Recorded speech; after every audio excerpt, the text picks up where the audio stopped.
Welcome to Nimmin Live, the #1 place on the internet to learn about the YouTube network with other content creators and have an awesome time doing it. My name is Nick, and today we are answering your YouTube questions. And when I say we, I mean myself and my brother from the same mother, who famously made an arm appearance just now as we were getting started, D. Little hairy arm coming into the scene like it usually does. Yep, absolutely. D, how's it going? Doing great. Great. Did you have a good week? I had a great week. How was your week? Hope you hit those milestones. Hope you hit them numbers and made some money. Yeah, hope everybody's having a great week. Hope you hit some milestones. Hope that everything is going the way that you hope that it would be going on your YouTube channel. If it is, you're in the right place. And if it's not, you're in the right place as well. So welcome to Nimmin Live. So if this is your first time here, what we're doing is we answer YouTube questions. So if you have a question about anything it is you're doing on YouTube, you are in the right place for that. In addition to answering questions, we also give you feedback on your channel. So if you want feedback on your thumbnails or titles or anything like that, then there's a form that you can, a link that you can click on right here at the bottom of the chat that will send you to the form where you can just put in a little bit of information, and then we will get your question or your channel looked at on the stream today. So that's what's going on. That's what's going down. That's what's going down. That's how it's going down. So, but before we do get into all of that, a couple things that we do need to go over. The very first is YouTube news. YouTube creator news starts now. All right, so when it comes to YouTube news, here's what we've got for this week. So the very first thing is that channel memberships are getting a pricing update.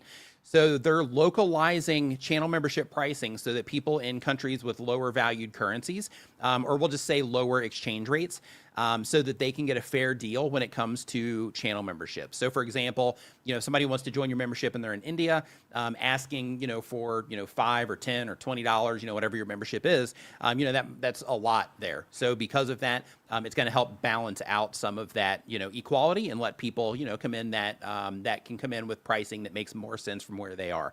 I don't know how YouTube is going to deal with like VPNs and, that sort of thing. But for now, we're not even going to worry about that. And YouTube is just going to do their thing. I'm going to assume that they're going to have all that under control.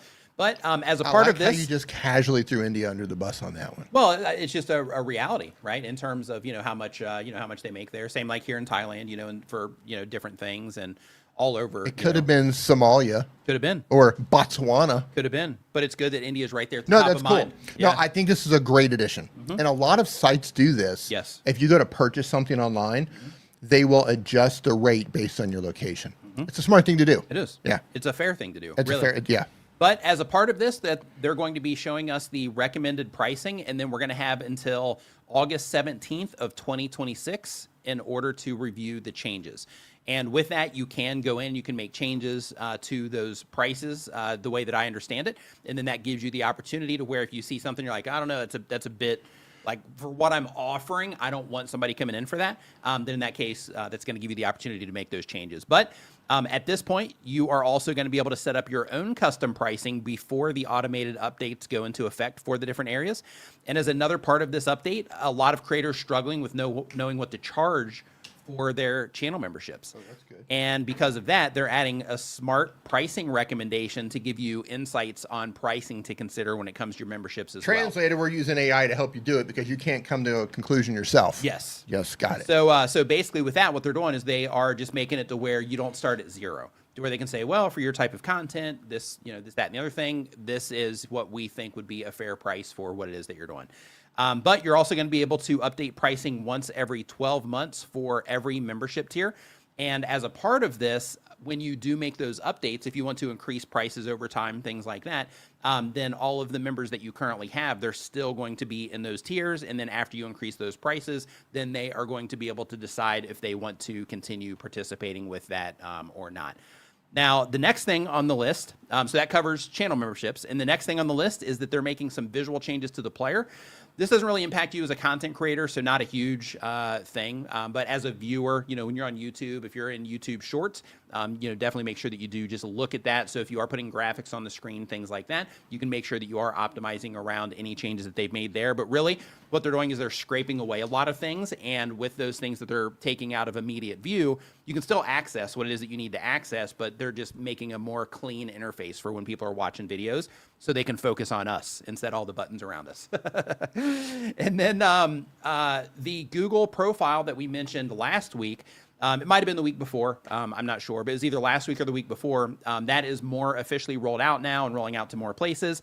For this, you need at least 100,000 subscribers on YouTube. And they say that subscribers don't matter, right? But you need 100,000 subscribers on YouTube for this.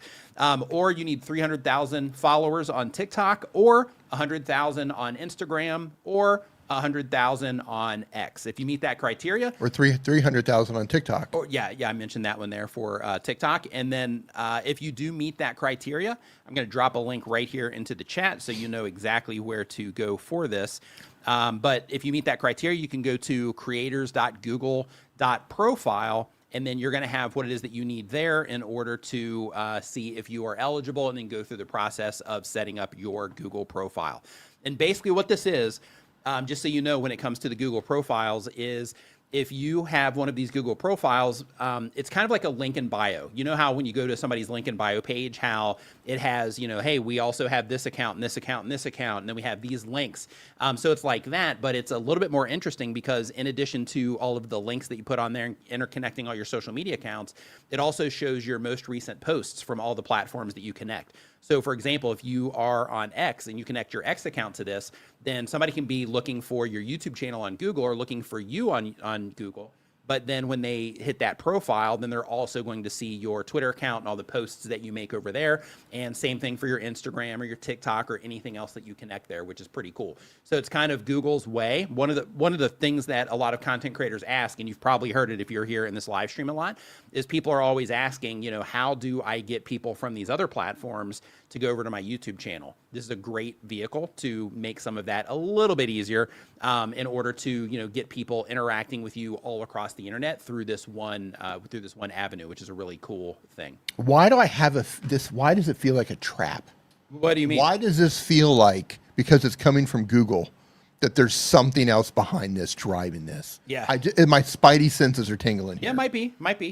I mean, it's a cool thing. Yeah, I think when it comes to impersonation and that kind of thing, yeah, I think that this impersonation. This might be helping some of that also, so that they are, because as part of the checking the eligibility, they're also checking those accounts, and you have to actually connect to those accounts. So then you're proving that you also own those accounts and things like that. So I think this is also going to be something that might also help with impersonation as well. But with that said, though, this also might be a way for them to monitor what it is that you're doing on other accounts and, seeing, hey, is this an original video for YouTube, or is this content that they're putting everywhere, that kind of stuff.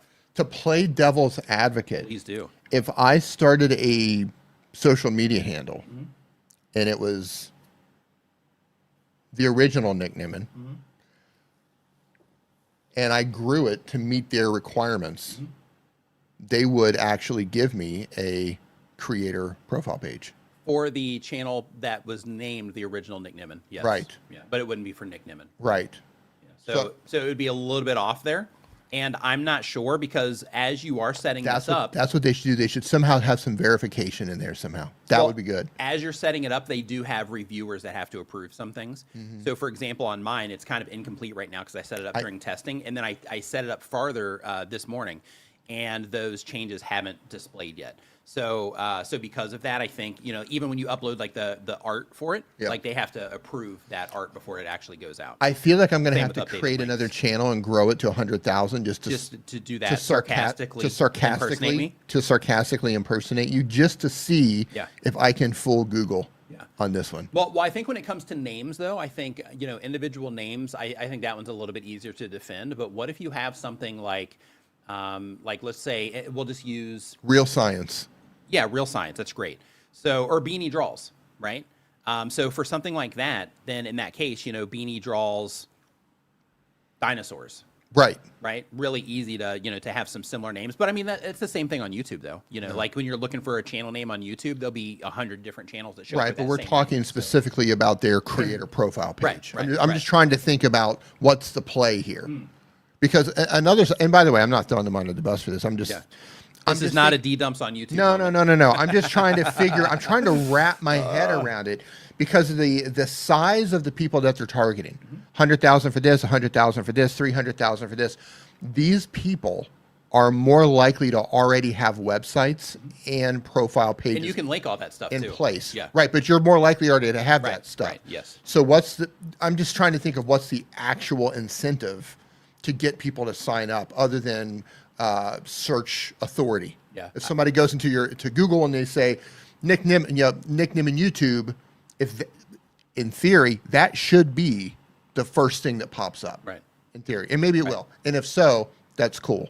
But if it's not, if you get outdone by some blogger in Omaha, Nebraska, then what's the point? Right. You know what I mean? Yeah. Ain't that right, David? But yeah, so for that though, again, if you want to set that up, you can go to that link that I dropped into the chat earlier if you meet the criteria. Now, the next thing that I want to talk about is, and this isn't YouTube specific news, but this stream is brought to you by Opus Clip, as you know. And when it comes to Opus Clip, they have an amazing tool that they have that is out now for public beta. And right now, if you are publishing on a regular basis, you have to actually apply to get this. But if you are publishing on a regular basis, what you can do is you can apply over at Opus Clip right now on the website that I'll give you here in a minute. But basically, you can apply over there, and if they let you in, this is going to help you make content if you are somebody that, is kind of bogged up in the editing process right now. And you're like, man, when it comes to a video, like I can get it down to where I have like the rough cut where, I can cut out the silences, all that stuff. But like I would really like to add some stuff to my videos, and I just don't know how. Or, I'm just not that good at it yet. They are working on a tool right now that is absolutely insane when it comes to that, and I'm going to show it to you right now. But basically with this, and I'll just show you what it is, but what they're doing right now is, of course, they want you to be publishing on a regular basis, right, in order to get access to this. So you need to be publishing content regularly. I've tested this with long form content and 16:9 aspect ratio and 9:16. And both of them work well, but it really does a good job on the vertical content that you would use in YouTube Shorts, Instagram, TikTok, all that stuff. So because of that, I recommend that you use it there first. And then if you do have the regular 16:9 aspect ratio videos, you can do it there as well. But it's only up to 5 minutes. So that's another reason to where if you are making longer videos, then you'd want to use the vertical version of this. But in terms of the technology, what this is doing is this is basically doing the edit for you, which is insane. So I'm just going to demo it here really quick so you guys can check it out, and then I'll just let you know where you can sign up for this if you want so that you can test it. And again, right now they're letting people in here for free to run this. So this gives you the opportunity to get some videos in there, test it out, which is going to give them the feedback that they need. And also as a part of that, they would appreciate that you gave them feedback as well. And then they're also going to be opening up a creator rewards program also, where there's going to be some additional perks and things like that built into the people that are using this.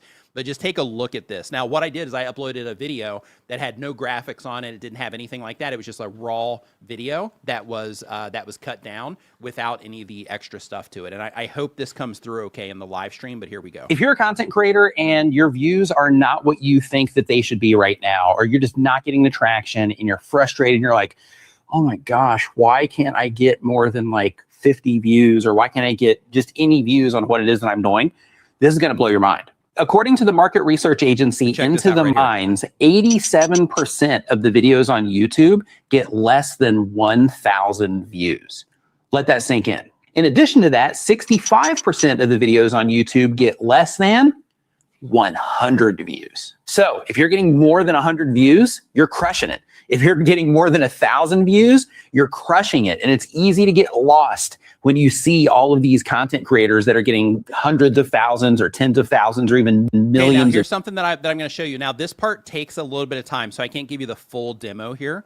But another really cool part about this is, let's say that I'm like, okay, this text right here, I want to move it into a different spot. I can do that. Or here, let me actually do this in a better place. So like how it has the text up here, right? So I can click these and I can move them around to add whatever additional styles I want. If I want to move everything closer together, I can. I can start to customize these things. I can change the colors if I want. Some of them, because this one's having the words individually, But if you go through here, some of them, yeah, like this as an example, if you click on this, it has the whole thing here, right? So I can say, just as an example. So then you can do that. You can, change the color of things as well so that you can make the words, whatever it is that you want. You can change fonts in here as well. And as you start working through the video, then it can make those changes. Oh my God. Now, in addition to that, as you're going through this, one why of the really can't cool I things get here is that it gives you the opportunity to where in this area, if you were like, you can highlight this, right? And you could say something like, make this a more dynamic caption and add colors to it. And then you just set their AI to work by hitting send, just like if you're using ChatGPT or something like that. And then it goes to work to make the edits. So the whole idea with this is it is taking what it is that, you upload into it, and then it's editing it for you. And then you can go through and you can watch it and you can say, okay, this part right here, I want to change this. I want to change this. I want, B-roll to show up here. I want graphics to show up here. And it gives you that opportunity to where you can just type to edit videos, which is kind of crazy. And then it adds, all of these additional things to it. And as you could see with that example that I was showing you, one of the really cool things here is that, as I was quoting stats, right? I think one of them was like 80% or 87%. It picks that up and then it makes graphics around that, and then it has the animations for it and all that to make it just interesting and compelling. And the cool thing about this is that it's new. So it's in beta. So it's just going to keep getting better and better from here. But if you are somebody that is interested in this and you are publishing on a regular basis, let me just make sure that this is the right link for this. Yeah. So if you are publishing on a regular basis and you're interested in trying this out and giving them some feedback, you can just go to producer.opus.pro. For those of you that are listening and can't see this right now, you can go to producer.opus.pro and then you can apply over there. And they're going to look to see, the content that you're publishing. And as long as you're publishing on a regular basis, then, they'll let you in so that you can mess with this and so that you can have that assistance when it comes to editing your videos. So, so make sure that you check that out when you get the chance. But I was talking to Dee about this over dinner, and I'm just blown away that we're at that point right now with this technology to where, in the very, near future, I mean, we're almost there. Like you're not going to need to edit videos unless you really love editing videos. But I know for some content creators, editing is like the worst part of the experience for them. Other people love editing. I love editing. So I wish that I spent or had more time to just spend, immersing myself in videos for the edit, because I think it's fun. But for some people, they don't like to do that, and that's where their bottleneck is. So, this tool and, how they're putting all this stuff together is gonna relieve some of that for us, which is really, really cool, in my opinion.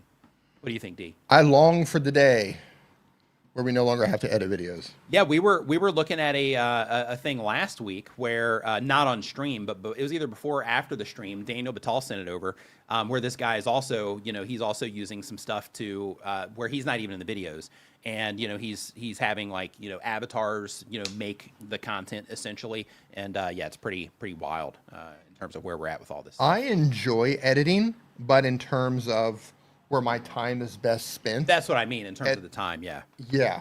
Yeah. Like we're at the point where if I can use any tool to speed up the editing process, I got some work for you. Oh. Yeah. Jerry says, if you want to edit some videos, I got some work for you. Yeah. I love it. I really enjoy it. Go ahead, Dee. Yeah. I enjoy it too, but I know that's not the best use of my time. Right. And I know that takes up, for me anyway, it takes up the most amount of time to make a video is the editing process, because it's not just you're not just cutting it out. You're thinking, you're trying to get your pacing together. Maybe sometimes I have to go back and retake something. You're getting graphics together or screen recordings if you're teaching someone how to do something. Then you got to clean up your audio. It's like a process. Right. I just want to be able to like go. Yeah. Do this. Yeah, I think for me the part that I enjoy the least is just the rough cut, where you're just like, okay, am I going to use this take, or am I going to use this take, or am I going to use this take? And then you're kind of figuring that out along the way. Right. That's the part that I don't like. But when it comes to all the polished stuff, love that side of it. Absolutely love it. So if this, and Amy also mentions, who said she loves to edit, but it takes so much time and mental bandwidth. Absolutely. Yeah, so you do not have to tick the box. If you're using AI to help you with your workflow, you do not have to check the box to disclose that AI was used.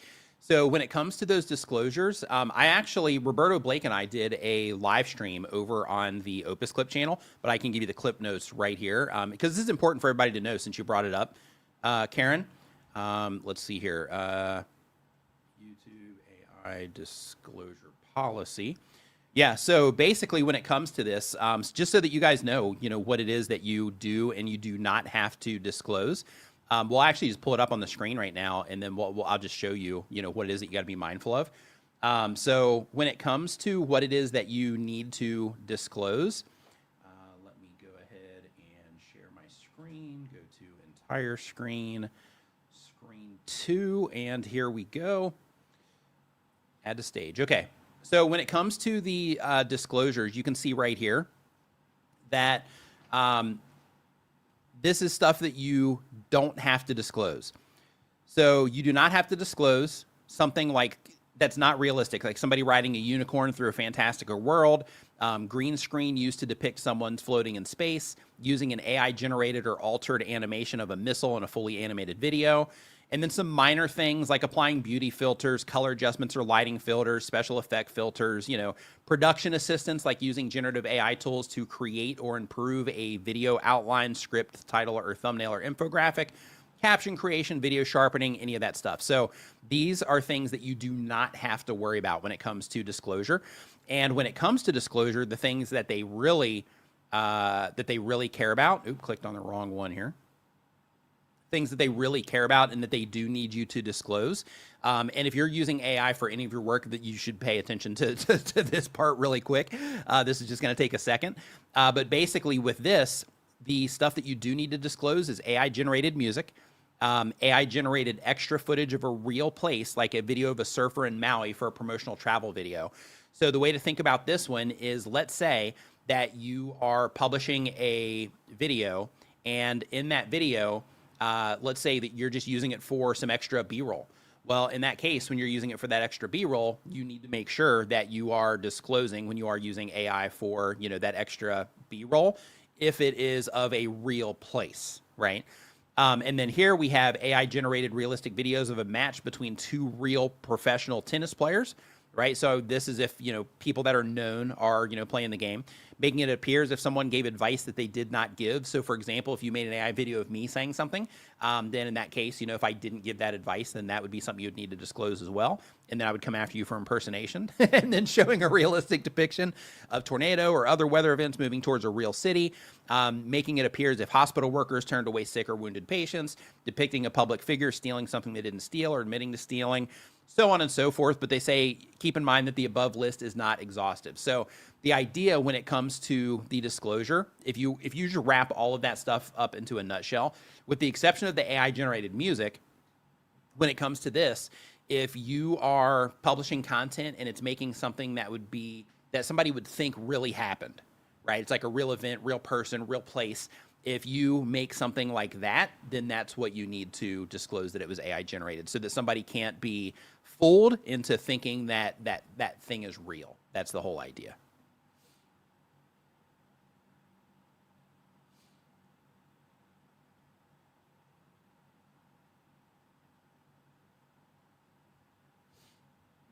Okay. So next up on the list here, we've got, and let's see here, it says, was it a very obvious AI thumb? I'm not sure what that was, unless you're talking about Dee's hat. Yeah, Dee's hat is definitely AI generated in this thumbnail. So let's get into the YouTube questions. So if this is your first time here, what we're doing is we're answering YouTube questions, looking at YouTube channels, that kind of stuff. There's a form pinned in the chat right now where you can go ahead and get your channel listed in there, and we can get it onto the stream today and check out what it is that you're doing. So if you have a question, make sure that you add it into that form, or if you want feedback on your stuff. What do you mean my hat is AI? Huh? What do you mean Oh, my this hat? thumbnail. So I put a hat on you in this thumbnail. Oh, great. Yeah, you look like a detective. Yeah, so you're Detective D for this one. Great. D the detective. Either one works. Great. But yeah, D the detective. Okay. I got a whole lineup coming. Awesome. So the very first question here is from Mariane on YouTube. Hey, what's Mariane? What's going on? Hope you're doing awesome. I sent you an email, by the way. She uploads 1 time per week or more, been on YouTube for less than 6 months. She does a creator support channel for beginner YouTubers. The goal of the channel is to teach others. And the question is, check my thumbnails and titles, and says still fairly new. Trying to lock in a direction. So let's take a look and see what it is that you are doing. And let me really quick make sure that I got through all of that. Go. Okay, so let's pull up Mariane. Boom. Okay, so let's take a look at what it is that you're doing. So you want us to look at your thumbnails and titles. So build host scene with me, how to create a simple host scene in Ecamm. So when it comes to your thumbnails, well, you know what? Is this the Ecamm logo? That might be the Ecamm logo. Hold on. Ecamm logo. Yeah, that is the Ecamm logo. Okay. Yeah, I was going to say to put the Ecamm logo in there, but you've already got it. So yeah, you're doing the right thing there. You've got a screenshot of what it is that you're doing in here. And when it comes to the host scene, I guess if you're an Ecamm user, then that, makes a little bit more sense. So you're probably okay there. And I'm going to guess when it comes to how you are titling this, that you are probably, just answering questions that people are putting into search is something I'm going to guess here. But something to think about when it comes to just your strategy overall. This is a smart play, especially for your type of content in terms of trying to rank, for search to help people solve some of these problems. But also keep in mind, for your videos, and you might be doing this, I'm going to check here in a second, but for your videos, make sure that you are also considering YouTube's recommendation system in terms of, topics that people will, be interested in when it shows up on their homepage.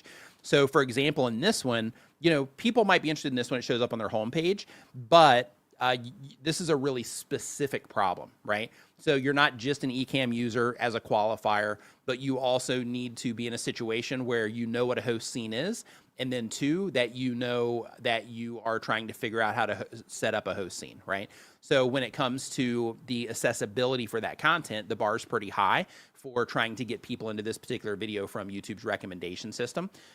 In terms of it shows up on a homepage or suggested video, and somebody feels like, oh yeah, I need to go in and check this out, right? That's the thing that you want to make sure that you're being mindful of for some of your content, right? So you can take a chance at going for YouTube's recommendation system. And then here, the 3 simple scenes I use in every live stream. This is cool, and I like how you have the Ecamm logo in this one also, and I think this one is a little bit better when it comes to recommendations.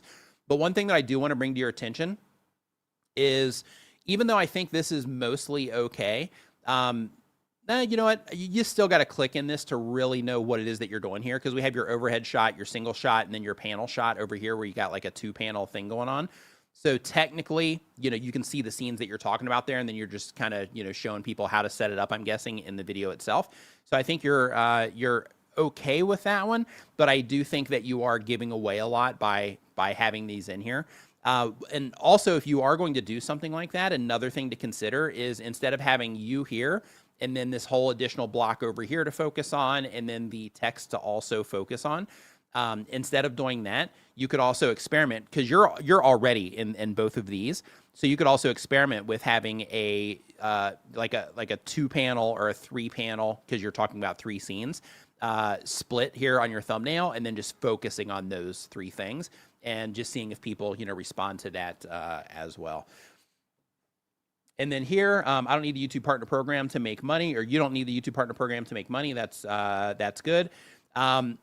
This is fine, right? Because you're being informative here when it comes to this video. However, one thing to think about is, this is good because some people will be curious in terms of like, oh, I thought that you had to be in the partner program to make money, and then they're going to click on it, which is fine. But another way to frame something like this is just simply if you're not in the YouTube Partner Program, this is how you make money. Right. And then by doing that, then you are, targeting them out, and then you're opening up the curiosity gap by just saying like, this is how you do it, instead of it being a phrase that suggests that you might be talking about those things. When you make that modification, it makes it clear that, like, hey, I'm basically telling you how to do it without, without YouTube's partner program. So I would do those sorts of things. Another thing is, when you are doing videos like this where you are talking about YouTube specifically, You have subs on here, which can do, the work for you there. But one thing to consider is that as content creators, the YouTube logo, that kind of imagery stands out to content creators. So you might also want to consider, tossing that into some thumbnails as well, especially right now while you're trying to get going, trying to get that additional, recognition on the channel. Then that way, at a glance, when this shows up on YouTube, and let me see if I have my thing enabled here. Yeah.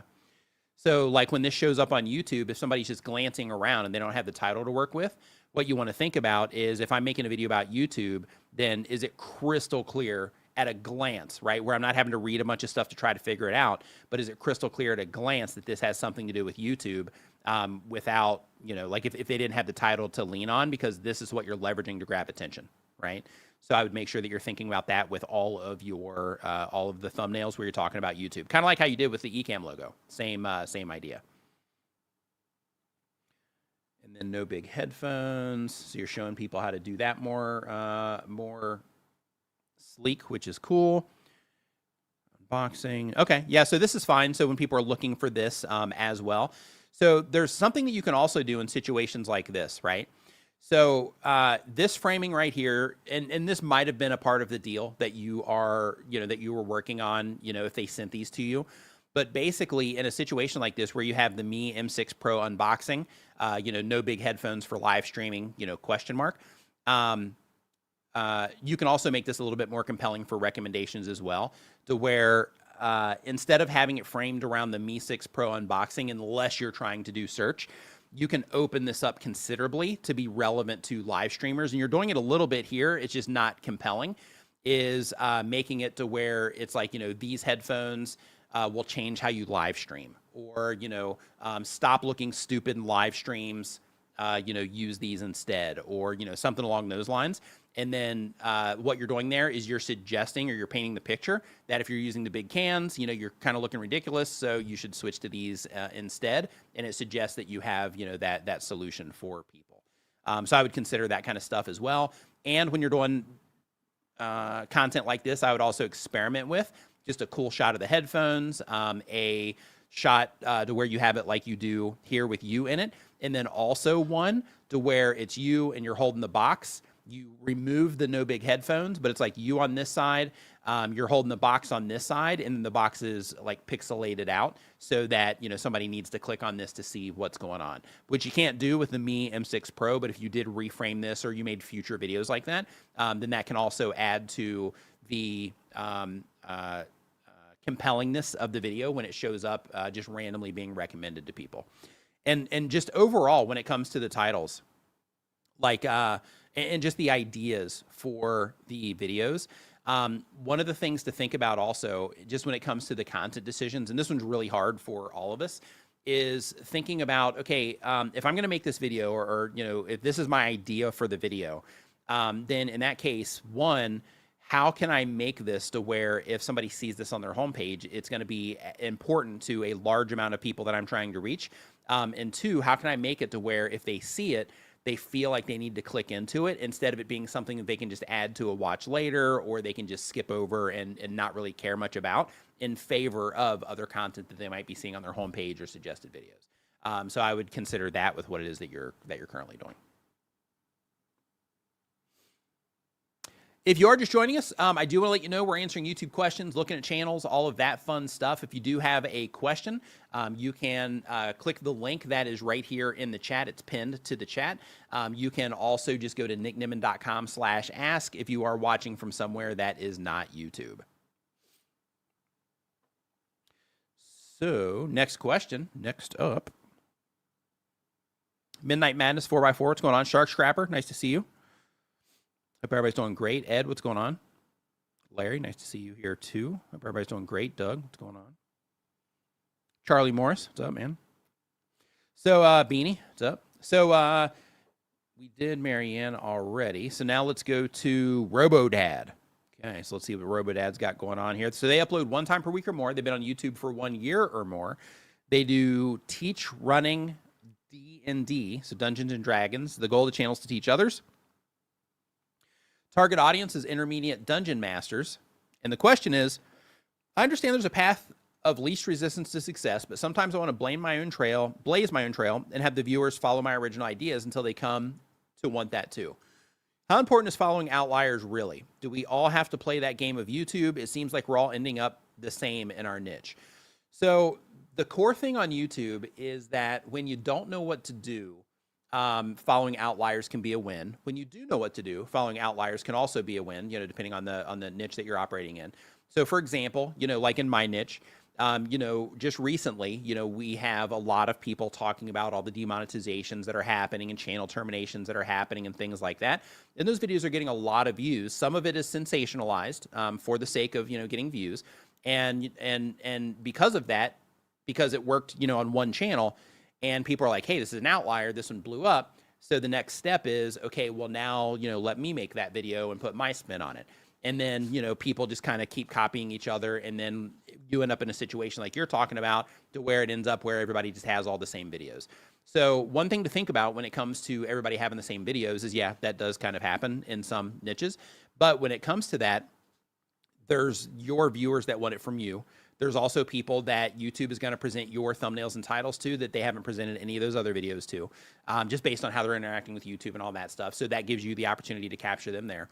But if we go deeper into the root of what you're actually, asking, basically what you're asking is you're saying that you want to do 100% original content on YouTube based on how you want to do it, regardless of what other people are thinking about that content, essentially, or if other people have made content about that thing. So if you really have a good understanding of your viewers and what it is that they care about, and the types of things that they're searching for, the way that they're thinking about what it is that you do, the problems that they're having with your type of content, things like that, to where you can solve those problems regardless if other people have done them or not, you can absolutely do that without question if you have that really deep understanding of your viewers. The reason that a lot of people follow the outlier train is because it's effective, and a lot of people are making videos to where, the only thing they care about is just getting more views on, every video than they did the other one, which is fine. But because of that, instead of spending time trying to reinvent the wheel with another idea that somebody hasn't made before, it's just easier. It's lazy, but it's easier to just follow, the path that somebody else has already led and that somebody else has already proven to be effective, right? So when you do start making content that is completely original, nobody else has made it before, if it's something refreshing to your niche, then in that case, it can work out great. However, if you are doing it based on what it is that you think and people are not responding to it, then that's where you have to start making the decisions in terms of like, okay, well, they're not responding to the way that I'm doing it. Therefore, let me build up an audience with some of my content on the stuff that I know people respond to, which is going to be, making similar content as some of the other, channels.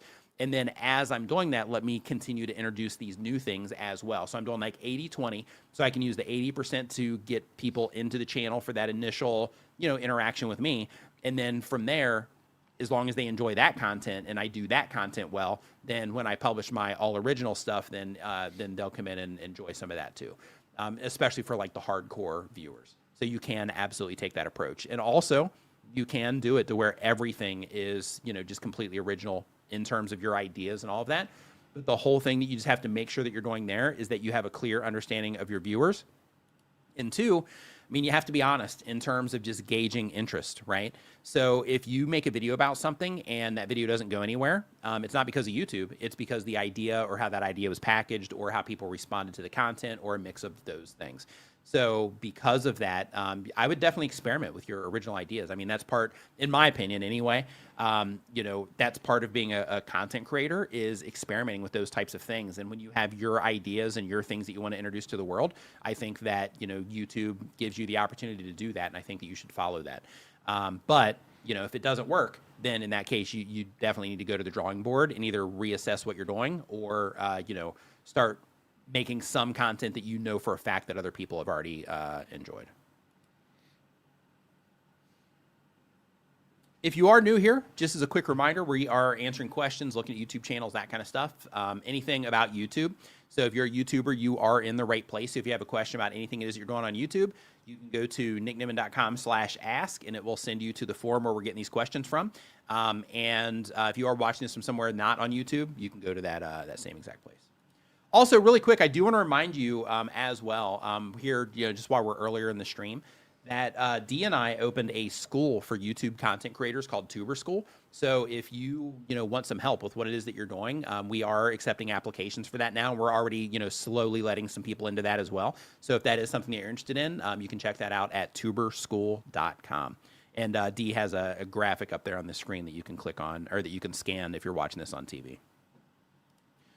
So next up on the list here, we got RoboDad taken care of. RoboDad just sounds like an epic name. It does. It sounds like it? something serious is going to happen. Yeah, it's going down. Like, RoboDad showed up. It's right? going down. Yeah. Speaking of RoboDads, I think it's Father's Day tomorrow. I think. Is it? I think so.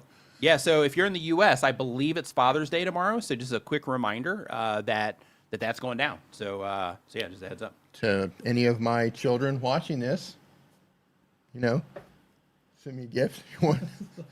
Shoot me a message, I guess. Wouldn't that be hilarious if like tomorrow you wake up and there's just like this huge pile of gifts? It's like Santa Claus. Outside, right. And you're like, uh-oh. Yeah, I got, like Santa got some explaining to do. It's like Santa came early. Yeah, it's great. But it's just like all for kids. Mm-hmm. Yeah. Doug said we need Christina to come in here and confirm this because she is our holiday person. Yeah. That keeps us up to date on all the holidays. That's right. Yep. But yeah, happy Father's Day to all. Happy Dad's Day. Yep. Happy Dad's Day to all you robo-dads out there. Yep, that's right. Putting in the work, the unseen work, the late hours, the long days at work, the stress of sitting there in silence wondering how you're going to make things work out. Kudos to you guys out there making it happen. Yep. So next up, we've got Ernie says Miss Shark got confused and they celebrated it last week. Nice. That's how that's little great. dads matter. They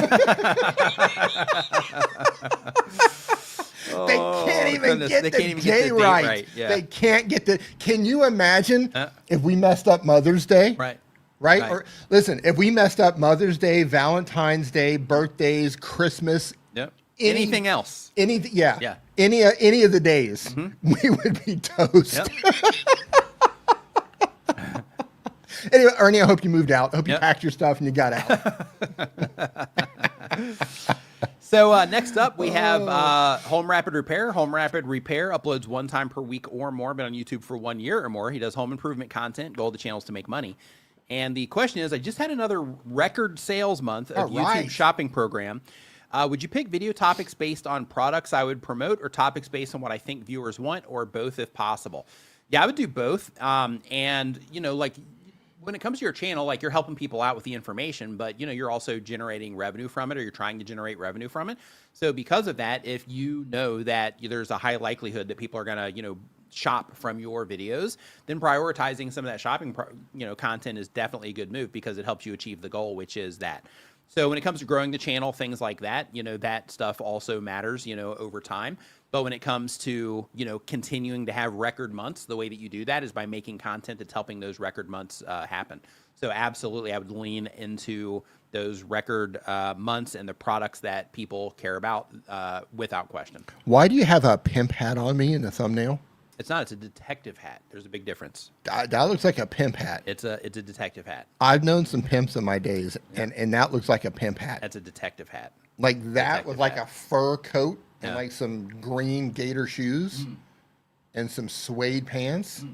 Pimp hat. Yep. Maybe a little feather coming out of there.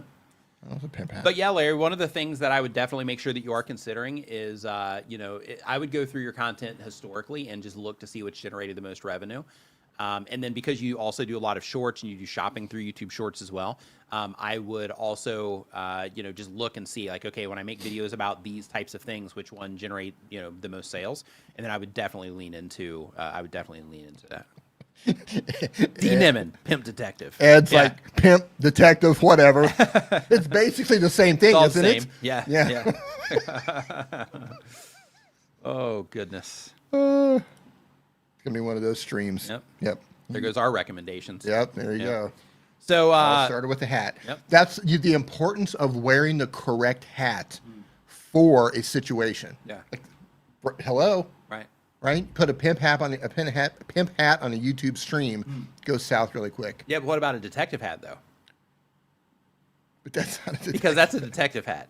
That's absolutely a detective hat. I know my hats. Listen, between the two of us, who wears hats? You do. You definitely do, but you wear one hat. Do I not have a whole closet full of hats? No, you do not. Do I not wear? No, Actually, no you don't. Actually, Do I not have beanies over here? No, you do, and you have Neil's And right I there, have and a you hat have right- I have Rogers right there. I got a Roger Wakefield hat right there. Yeah. So who knows hats? Right, right. Who collects hats? But they're baseball hats. They're definitely not they're detective hats. hats. Yeah. What say you? Is that a detective hat, or is that a G-Money hat? What kind of hat is that? We've been derailed, that we've been We're derailed. gonna have a talk on the way home. So next up, we've got an ink guy. An ink guy probably wears a good hat, I'm going to guess. No, but that sounds kind of suspicious. But they do daily content. They've been on YouTube for 1 year or more. What type of content do you think they make? Ink guy. If it's an ink guy, he's either going to be. He either has a homemade or a homegrown printer service, like the old school traditional printing blocks. Oh, interesting. Like old school, right? Like the Man, that'd whole- be interesting. Like the A presses, channel the like that'd whole be interesting. thing, Like right? watching that, I mean, it'd be interesting for a short period of time. but Right, it'd be right. interesting. That, or he's into pins, very high-end ink pens. Oh, ink. Oh, yeah. calligraphy, could be calligraphy, that sort of thing. That's Surprised you're not thinking tattoos anywhere. Or he has a thing for octopus. Okay. Okay. Yeah, it could be that. Yeah, Yeah, so we got some tattoos here in the chat. yeah. Yes, we have tattoos. Yeah, and really quick, also on your, and Kathy Fitz says ink art, possibly. Ink art. Yep. Like, So, like and Slave, tattoos. Slave Went Walking says that you look like a trumpet player. So, so if that helps with your hat situation, just I mean, so that's- you have some context here. If we're to have Some options. if you have a scale of, let's say, 1 to pimp hat, Yeah, a trumpet player is like probably a 4. is pretty close to a pimp. Probably a hat. 4. Like 1 to Yeah, pimp. not hat. even halfway there. No, no, it's like yeah, one to I would say pimp about hat. a 4. Have yeah. you known any trumpet players? I've known many a great trumpet players in my day. You have you haven't hung around the kind of trumpet players that I've hung around with. I'll tell you that. I don't know if I know anybody that plays a trumpet. I know a lot of trumpet players. So they do fountain pen ink, pens, and paper reviews. That's what they do. And the I goal was close. Fountain pens. You were, yeah. Nice pens. See? The goal of the channel is to have fun, which thank you, because you just helped us have some fun there with that. So the target audience is current and prospective fountain pen users. And the question is, in Creator Studio under content, there is a notices. I haven't seen anything show up there. What does YouTube use that for? So if you have anything that they need to know about, then they will, show it up there. So, so yeah, I mean, that's pretty much it. I think the label is relatively clear on there. But yeah, so if they have anything that they are trying to notify you about, like on a video, then they can let you know about it there. That's a cool Also, name, though. it It's a is. cool name. Also, just as a heads up right now, and some of you might have gotten this information. I should have put this in the news area, but it slipped my mind until just now because YouTube hasn't said anything about it. You might be seeing, I know some accounts, they have, they're getting new displays inside of their YouTube analytics to where you can see like your monetization for a video right there in your made content grid, things like that. So you might have that. So next time or when you get the chance, look inside of your Creator Studio and see if you have that new display. So, and the notice thing is what made me think about that. So basically with that new display, yeah, they're showing that. They're making it more easy for you to see when you have problems on videos and that sort of thing. So next time you're in your Creator Studio, check to see if you have it. Jive Dancing says, how about a swimming hat? So yeah, so I haven't put him in a swimming hat yet. So we might definitely add that to the list. We got a lot of hats. We got a lot of hats that D's got to wear. Creators wear a lot of hats. It's a metaphor. Yeah. That's what it is. It could be like an Olympic swimmer hat, like the little tight little thing on your head. Yeah, I guess we should also kind of keep them themed also for like world events. Yeah. Good. Yeah. That'd be good. You could theme it for world events. Yep. Wait, are you saying that you're going to change my hat? I am, I think. Okay. Yeah. When's Pimp Month? Yeah, I don't know. We're going to find out. It's Yeah, Father's yeah, Day. we'll find out. Father's Day. Yep. Well, you There you missed go. that when you're in a detective hat. So, Okay. So yeah, so there goes that plan right out of the gate. All right. So next up on the list here, we have legal-minded friends. And if you are just joining us, you can get your questions answered for free. All you have to do is put your question into the link that's in the comments right now, and then we'll get it answered on the stream today. But legal-minded friends is the next question. They upload 1 time per week or more, been on YouTube for 1 year or more. They do legal analysis. The goal of the channel is to make money. And the target audience is those interested in law, comparing USA to UK. Interesting. And the question is, I wonder why a video I put up titled Ignorance of the Law got an AI sticker. It makes it look like I'm up to a fake story. Oh, interesting. Yeah, so with that, yeah, as long as you didn't, as long as it wasn't AI, then you shouldn't, you shouldn't have gotten that. So I would definitely, try to bring that to their attention, unless you were using, AI for something in there to where it's, it looks like some of your thumbnails might be AI for some of these, maybe. I'm not sure, but this one looks kind of AI over here, the Ignorance of the Law one. Oh, that might actually be the one. Here, hold on. But for the thumbnail, though, you should be okay. Yeah, I'm just went in here right now. Yeah, it is. I see it right down here. You have this AI tag right down here in the bottom. Are you using an AI voice, or is that really you? What else do they show besides K2? Okay, I think this is AI generated here. Is this AI generated? Hold on, let's. AI generated?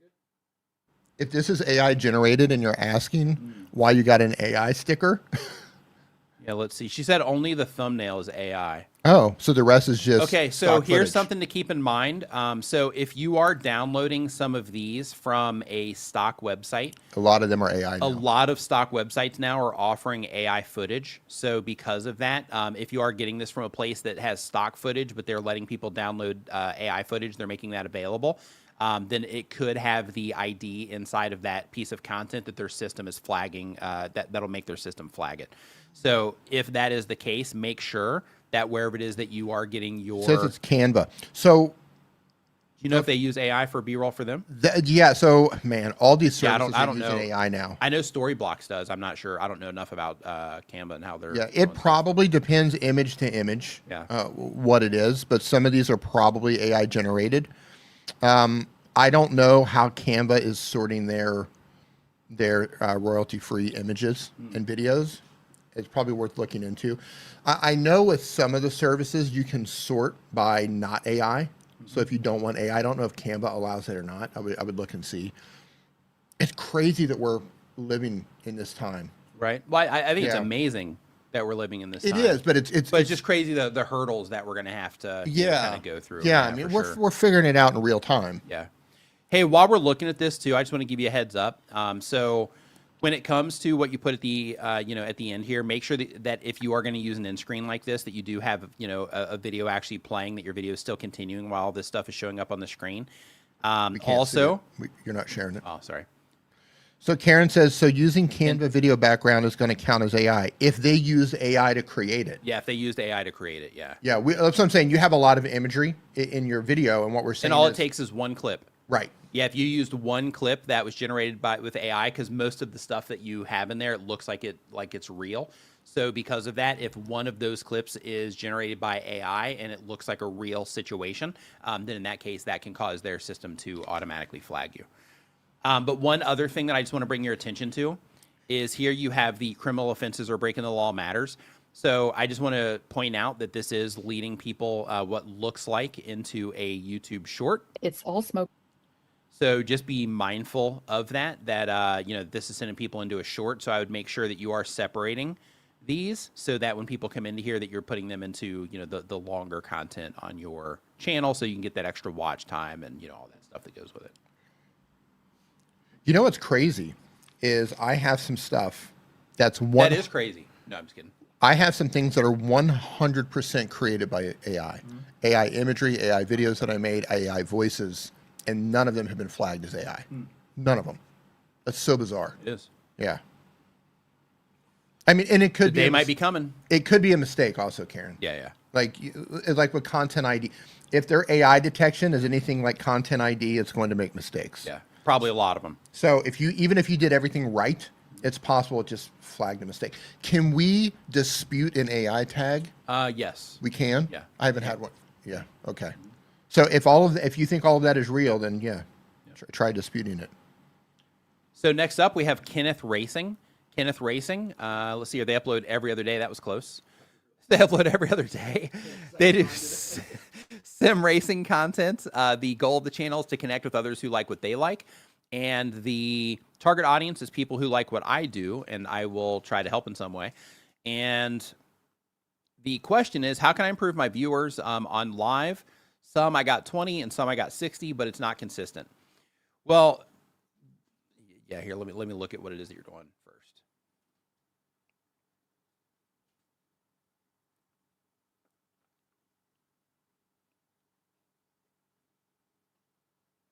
Okay.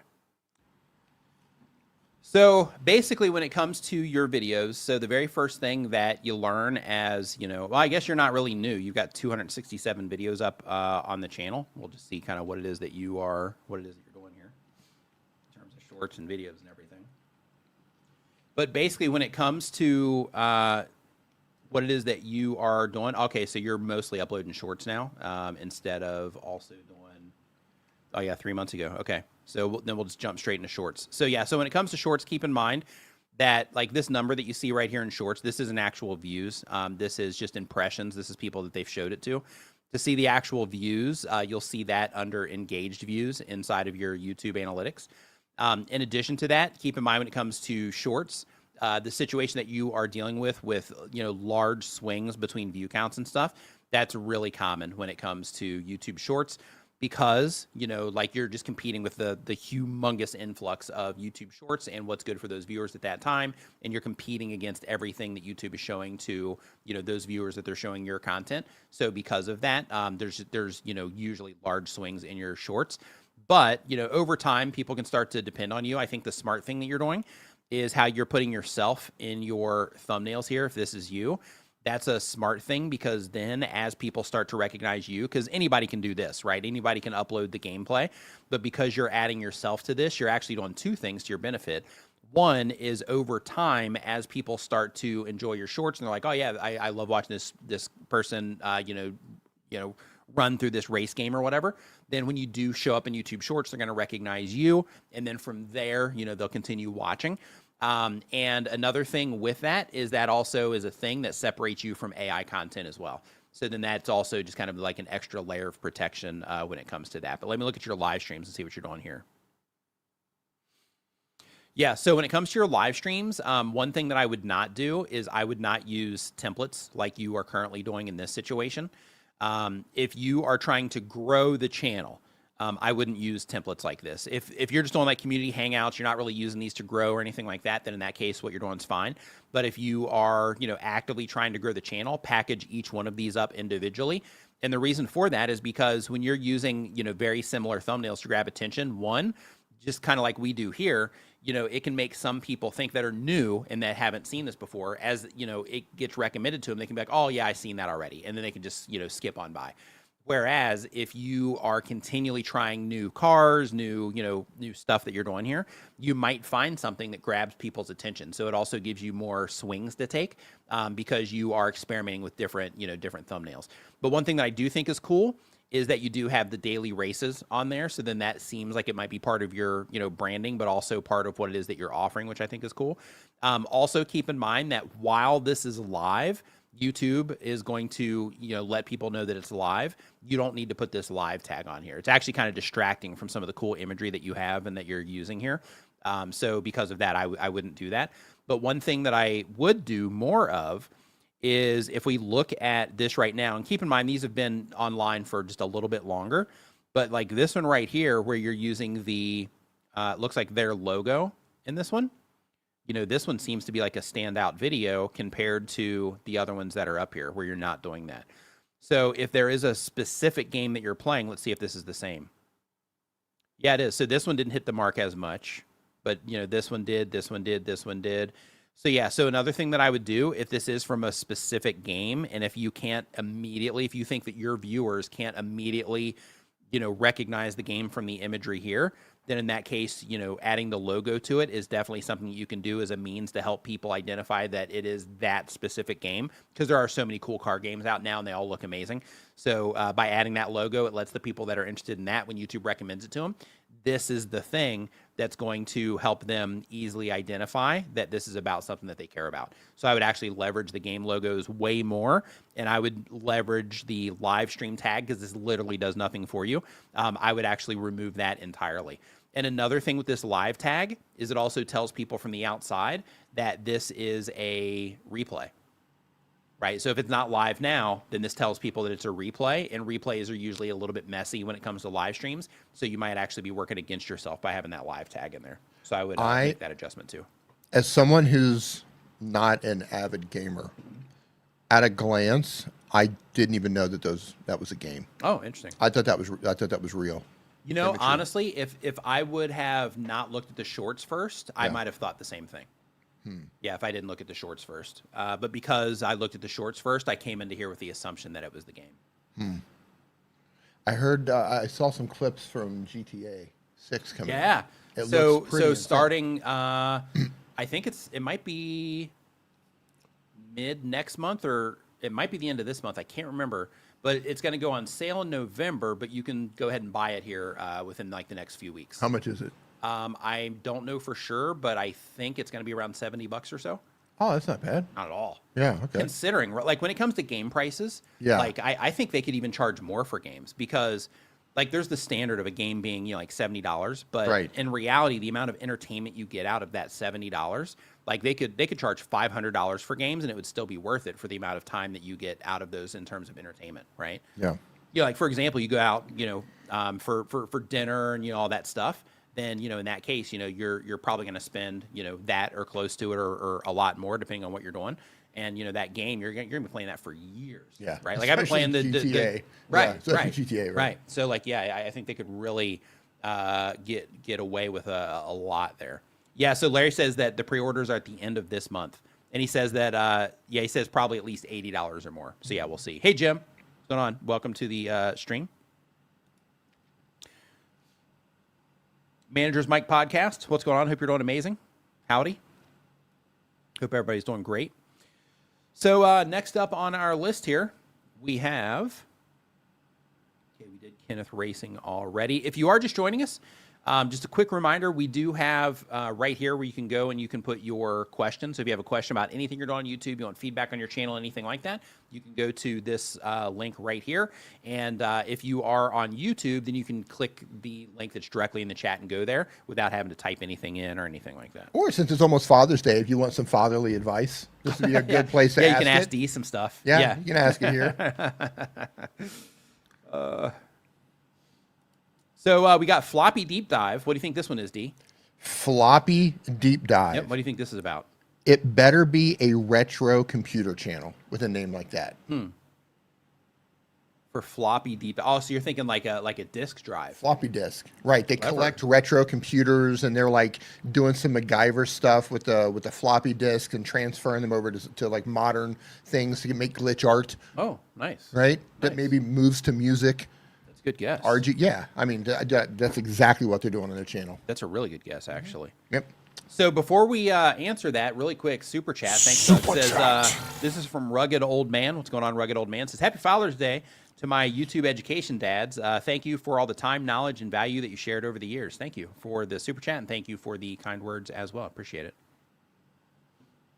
So back over here to this channel on the Floppy Deep Drive. So they are a nostalgia trigger channel disguised as a retro tech channel.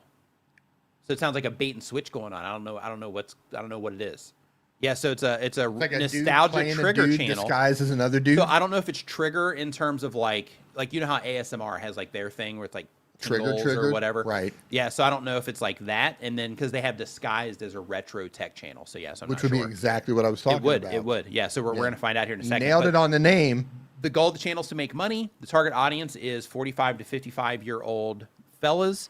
And the question is, I've grown mostly through retro gaming and computing shorts, but now I'm adding weekly live Got it. streams and more long-form content. If you're looking at my channel as a whole, what would be the biggest thing that you'd change right now to grow memberships and build a strong community around the channel? So More let's take a floppy look. disks.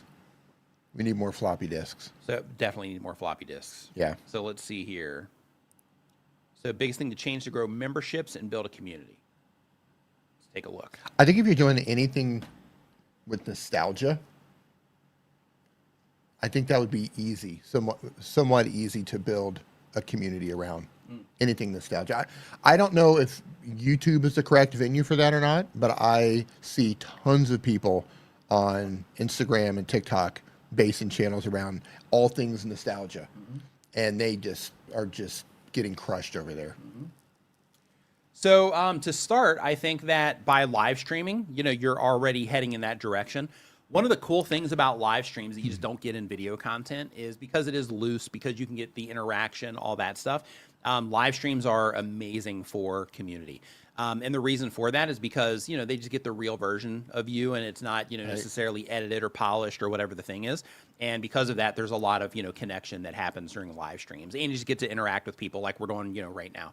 Let me jump in on this. Yeah, go ahead. Because go ahead, I'm into nostalgic content. So basically trying to think of ideas for, I'll say growing the channel, generating memberships, growing community. Go. Well, no, my thing is just the visuals here. Oh, okay, go. Other than the object itself, which is the floppy disk, I'm in the computer over on the side, but I have to look for it. I'm not getting a nostalgic vibe. So I would go on Google or maybe even search on YouTube and look for nostalgic design. There's colors, there's textures. There, think about, because we're probably close to the same age, think about all the things that we had growing up and the way things looked and the textures and the fonts that were used and the colors that were popular back then. And I would try to incorporate some of that into your imagery. So at a glance, because if somebody's scrolling through YouTube, right, and I love nostalgic content. So if I'm scrolling through YouTube and I don't notice that might be an old Commodore sitting off to the side, right? I might just see your floppy disk. Okay, he's talking about floppy disk, and I'm just going to keep scrolling through. But if your entire packaging, the imagery here just pauses for a second, and I think, oh my God, I haven't seen that since I was a kid. Like wood paneling, for example. Like there are certain things that trigger us that come from that generation that we just latch onto. So anyway, it's just something to explore. I don't know if it's going to move the needle, but in terms of getting my attention, that imagery for me is really important, because it's if you're trying to do things that are nostalgic, that would be something that kind of sets you apart from other tech channels.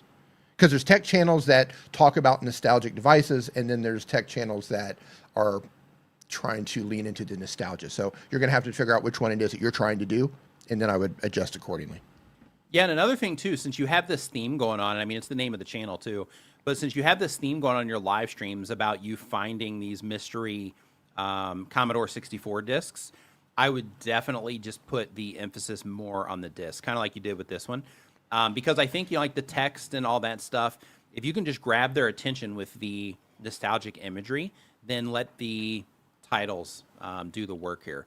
And then in order to do that, think of it like this, but even a bigger emphasis on this. So, for example, if you didn't have this text on here and, this was cropped in more to where, let me zoom this out. Like if this was cropped in more, that's probably a bit much, but even something like that, right? To where if it was something along those lines, to where you would have all the information that you needed to grab attention of people that are into this sort of thing by just cropping this down into here. I do like that you have the computer over here. Yeah. But I think the text that you're using is taking away a little bit of that. And, you have all this stuff in the background, which is also fine. But I think, the big thing that's going to be the win for you is people, like D, being able to just identify this thing and being like, oh man, I haven't seen one of those in a long time. And then from there, they come in, they interact with, your content where you're, kind of digging into these old things that you find. And then that becomes the thing to where they're like, oh, I wonder what he found this week, right? And then you start to create that returning viewer from that. So that's definitely something that I would do. I'm highlighting a comment from Doug here, and I agree with this. He says there's a modern he's using AI to make his thumbnails. So the modern AI to make your thumbnail, it looks like a modern thumbnail when you're talking about vintage devices, retro devices, and I think that by itself is a disconnect. So you can, and it's going to take you some time and some effort, and you're going to learn how to prompt it to get a certain style. But if you are using any AI generation or generating service, you can get it to make stuff to look more vintage. So you're just going to have to learn some prompting tweaks to do that, because the modern look, I'm getting a disconnect. And I know that's not what you asked. You asked about we're just giving you feedback. Yeah, we're just giving you just giving you feedback. It's the first thing that popped in my head because you're talking about nostalgia. Give nostalgia. Yeah. Everywhere. Anyway. And I think that you're already doing this, but another part of this is over time, I would also figure out a dedicated schedule so that people can count on your stream at a certain time. So then that way, you know, people can make you kind of like a part of that day, whatever that is, for the people that are really into, you know, what it is that you're doing. So that scheduled thing is also something that can help when it comes to memberships and when it comes to community, because then you are streaming within the certain life cycles of those people, right? And within their lifestyles too, to where, you know, they have that period of time to where they spend on computer, they spend on YouTube, maybe their TVs, they're watching YouTube. And then this gives them the opportunity where once they find you, then that's just based on their days off or when they spend time on YouTube, that you're always showing up during those times. So you might be doing that already, because I see, you know, 7 days, 2 weeks, and 3 weeks. So I'm thinking that you are, and then 11 hours ago. So here it looks like you might be doing that, but if so, if you're not, make sure that you do kind of lock into that day and time when it comes to the live streams if you are focused on building community, because then you build the community around the people that are available during those days and times that you're doing the stream. And then while we're looking at this, another thing that I do want to let you know, because Dee was talking about the text in your thumbnails, is if you're not using it yet, there's a service called 1 of 10. And with this, if you're using ChatGPT, you can tell it to not put text in the thumbnail, which is fine. But with 1 of 10, they also have a checkbox where you can say like no text, and then they have like a detailed prompt that goes into it there on their service that will, you know, generate your thumbnail without text. So you might want to experiment with that over there as well, and just see if you get, you know, a result that's more in alignment with what you're looking for. And one thing that I do want to mention is when it comes to like the colors and stuff that Dee was talking about earlier, I think that you are doing some of that right here. Up at the top, yeah. Yeah, so like your floppy deep drive, channel photo here, or your profile photo. I think that you are using some of those colors there, and I think that you're doing a good job up here with showing some of that nostalgic stuff. So I think that you are okay when it comes to what's going on up here. But I would transfer some of this branding, like, and this is one of those things that just helps when it comes to making your channel more professional and where you're at right now. I think that you should start thinking about these types of things. But basically, if you look at the font style up here, right, you have your, you know, main text up here. It's bold, it's, italicized. And then you have this that's, a little bit lighter in terms of font weight. The letters are taller, you know, everything's a little bit closer together. So basically taking this, and when you are using text, feeding this into whatever system it is that you're using to make your thumbnails and telling it to copy that text style, then you can start to create an entire visual brand around this instead of everything looking like a little bit different with every thumbnail that you're making if you're going to continue using text. If you're not going to use text, you don't have to worry about that. Then you can just do it through the imagery and through, you know, using the floppy disk itself as the icon. Then, you know, that can be, you know, one of the things to where you can put like your logo on there or just leave the question marks and that can be your thing. But, you know, you can just use that if you want to. But I would find that branding element that you lean on a lot. And I think with the name of your channel, that it would either be the, you know, textiles and things like that, or it would just be the imagery here. And then one of the cool things is if you do use the floppy disk itself, as people do get used to that, then when they start seeing floppy disks on, you know, other thumbnails that are presented to them and things like that, if you can work that into your branding over time, people will also make that mental connection with you when they see that too, which is cool. Hey, Neil, how you doing? Neil, Urban Van Life, what's going on, dude? Congratulations on your 60K. Yep, congratulations. Yep, love seeing that 60K show up. Fantastic. Ron, what's going on? Hope you're doing great. Welcome to stream 2. And then next, when I'm looking at your shorts here, looks like you are publishing shorts on a regular basis, at least recently as well, which is good. You've got, you know, all this nostalgic stuff in here. I think all of this is great. And then let's go to your videos. Yeah, this is another one to where if you look at what's happening up here, there's a vibe, and then as soon as you come down here, that vibe gets lost, right? So I think really trying to find a way to synchronize what it is that you're doing here in terms of the thumbnails for the sake of branding is definitely something to consider with some of this. And I guess the floppy disk only works for the thumbnails because it looks like that's not what your channel's focused on. So here, Oh. yeah, so here, once we get into the video content, we get away from the live streams. It's just nostalgic, technology is what it looks like. Okay, Not so yeah, some of necessarily these are based better. on, yeah. I mean, it's still AI generated, but it's yeah, some of these are better. Yeah, but where you're at now, though, I would definitely try to get, something locked in on the branding side.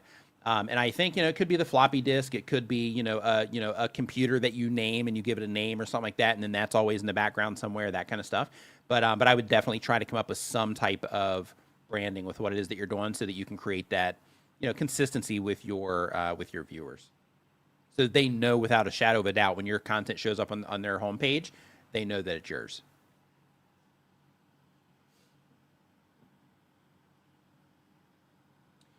Okay, next up. Because part of that conversation, right, is bringing people back, right, building that community. So when they can easily identify it's yours, and you're in here too, so that's good in your thumbnails. But when you're trying to build that community, like having those recognizable things to where, when you show up on a homepage, for people that enjoy your content, like your content starts to stand out to them because it has a look that they can easily identify. Let's see here. So next up on the list. Next, how we doing on questions? Yeah, we're okay. But if you do have a question, we've got a form that is pinned to the bottom or the top of the chat, depending on where you're, depending on your view. If you click on that link, you go to a form. It's completely free to fill out, and you can put in your you just basically put in your channel, what you're trying to do, all that stuff, so we can make sure that we answer the question based on what's important to you, and just do that, and then we'll get an answer on the stream today. So we're answering questions and we're giving feedback on channels. Next up, we've got Gold Gaming. Gold Gaming, they upload when they have time, but on YouTube for 1 year or more. They do sim gaming content. The goal of the channel is to have fun. The target audience is sim gamers and heavy on the farm sim community. The question is, where did the dang clip button go? Question mark. The dang clip button. Yeah, I'm not sure. Oh, maybe for like clipping people's content. So next up, we have Jason. Jason, Midnight Rally TV is the name of the channel. Where did the clip button go? I have no idea. I have no idea where the clip button went. So Midnight Rally TV. They upload 1 time per week or more. Been on YouTube for 1 year or more. They do bike week and events content. The goal of the channel is to have fun. And the question is, Doug coming in clutch here. I got appreciated for sharing. Thanks, Doug. This is what they do. They roll stuff out, and then people get used to using it, and they take Google giveth, Google taketh away. Indeed, they do. That's the only thing you need to know about working with Google in any capacity. Mm-hmm. Remember when all the people would blog before YouTube was a thing, and it was all about blogging, and they would do algorithm shifts with Google, and entire businesses and industries would just get decimated. Right. There would be one shift gone. Yeah. Google giveth, Google taketh away. Mm-hmm. So really quick, as a part of this question, they say I started out with a different niche than what my channel is now, and I did get monetized when I made the requirements. But later, I changed the niche because I did not really like it, and my channel is all about cool events. And now when I publish any video, I unclick notify subscribers. Don't do that. That doesn't do anything. That's not going to do anything for you. And that's why I wanted to talk about this really quick. So when you click or you uncheck the notify subscribers box, they're still going to see it, on their home pages. They're still going to see it, in suggested videos. They're still going to see it in their subscription feed. So the only thing that the notify the subscribers does is it actually will send a notification to that user if they are able to accept notifications on whatever device they're on. So when it comes to that button, there's been a lot of misinformation shared around that, and people are saying things like, well, if you check that box, then your subscribers won't see it, but that's not the case at all. All that does is that just suppresses the notification. And the real use case for that is for channels that are uploading on a regular basis to where, let's say you're uploading, 5 videos a day or 4 videos a day. Since YouTube has a limit of 3 notifications per channel within a 24-hour period, then that allows you to prioritize which one of those 4 videos does not get that notification, so that you can make sure the 3 that are the most important are going to have those notifications go out for the people that, that have those notifications turned on. So because of that, you're actually not doing anything really when it comes to unchecking that box, except interrupting that thing. And depending on your channel, like I'm actually going to pull it up here real quick. Like if you don't have a huge subscriber base, then really like the percentage of people that's, yeah, right now you've got like 2,500 subscribers. So the amount of people that subscribed with notifications on, with all notifications turned on, subscribed with notifications turned on and has the notifications available is probably going to be relatively low. And you can actually see that if you leave it on. You can actually see that in your stats. They show you the notifications that went out and the people that responded to them. So I just wanted to let you know that isn't doing what people have been telling people that it does. But the next thing you say is that I do all my editing using software on my PC, but I'm bad at making thumbnails that are catchy. I do use TubeBuddy for keyword searching. Don't cancel your TubeBuddy account and use VidIQ instead for keywords. There's also a service called Keywords Everywhere that you can use. You can go ahead and cancel your TubeBuddy account. And it says, my shorts seem to get out there. I'm also not as consistent as I could be, and I have other channels. Maybe I should focus on this channel only. And the question is, should I go ahead and notify the subscribers of the new content, because I already know that they will unsubscribe for the ones that did not subscribe to the new content, and did I make a mistake changing my content? So when it comes to YouTube, pivoting is something that a lot of people will do. So they'll start making videos, and when they're making those videos, they'll start it, and then they'll be like, oh yeah, this is what I want to make my channel about. And then they'll do it, for a little bit, and they'll be like, yeah, I really don't want to keep making videos about this. And then they'll change the direction of their channel. Where you're at now, I think you're, perfectly fine in terms of, the direction that you, changing, the direction into pretty much any direction that you want to go. And right now, I guess you deleted everything else when it comes to the videos that you have in your channel, which is why you only have the ones that are here currently, which is fine. So one thing that I do want to let you know as well is, since you did already delete all that other content, one of the things, because you're concerned with that checkbox, is that you are trying to make it to where the old people don't see the new content.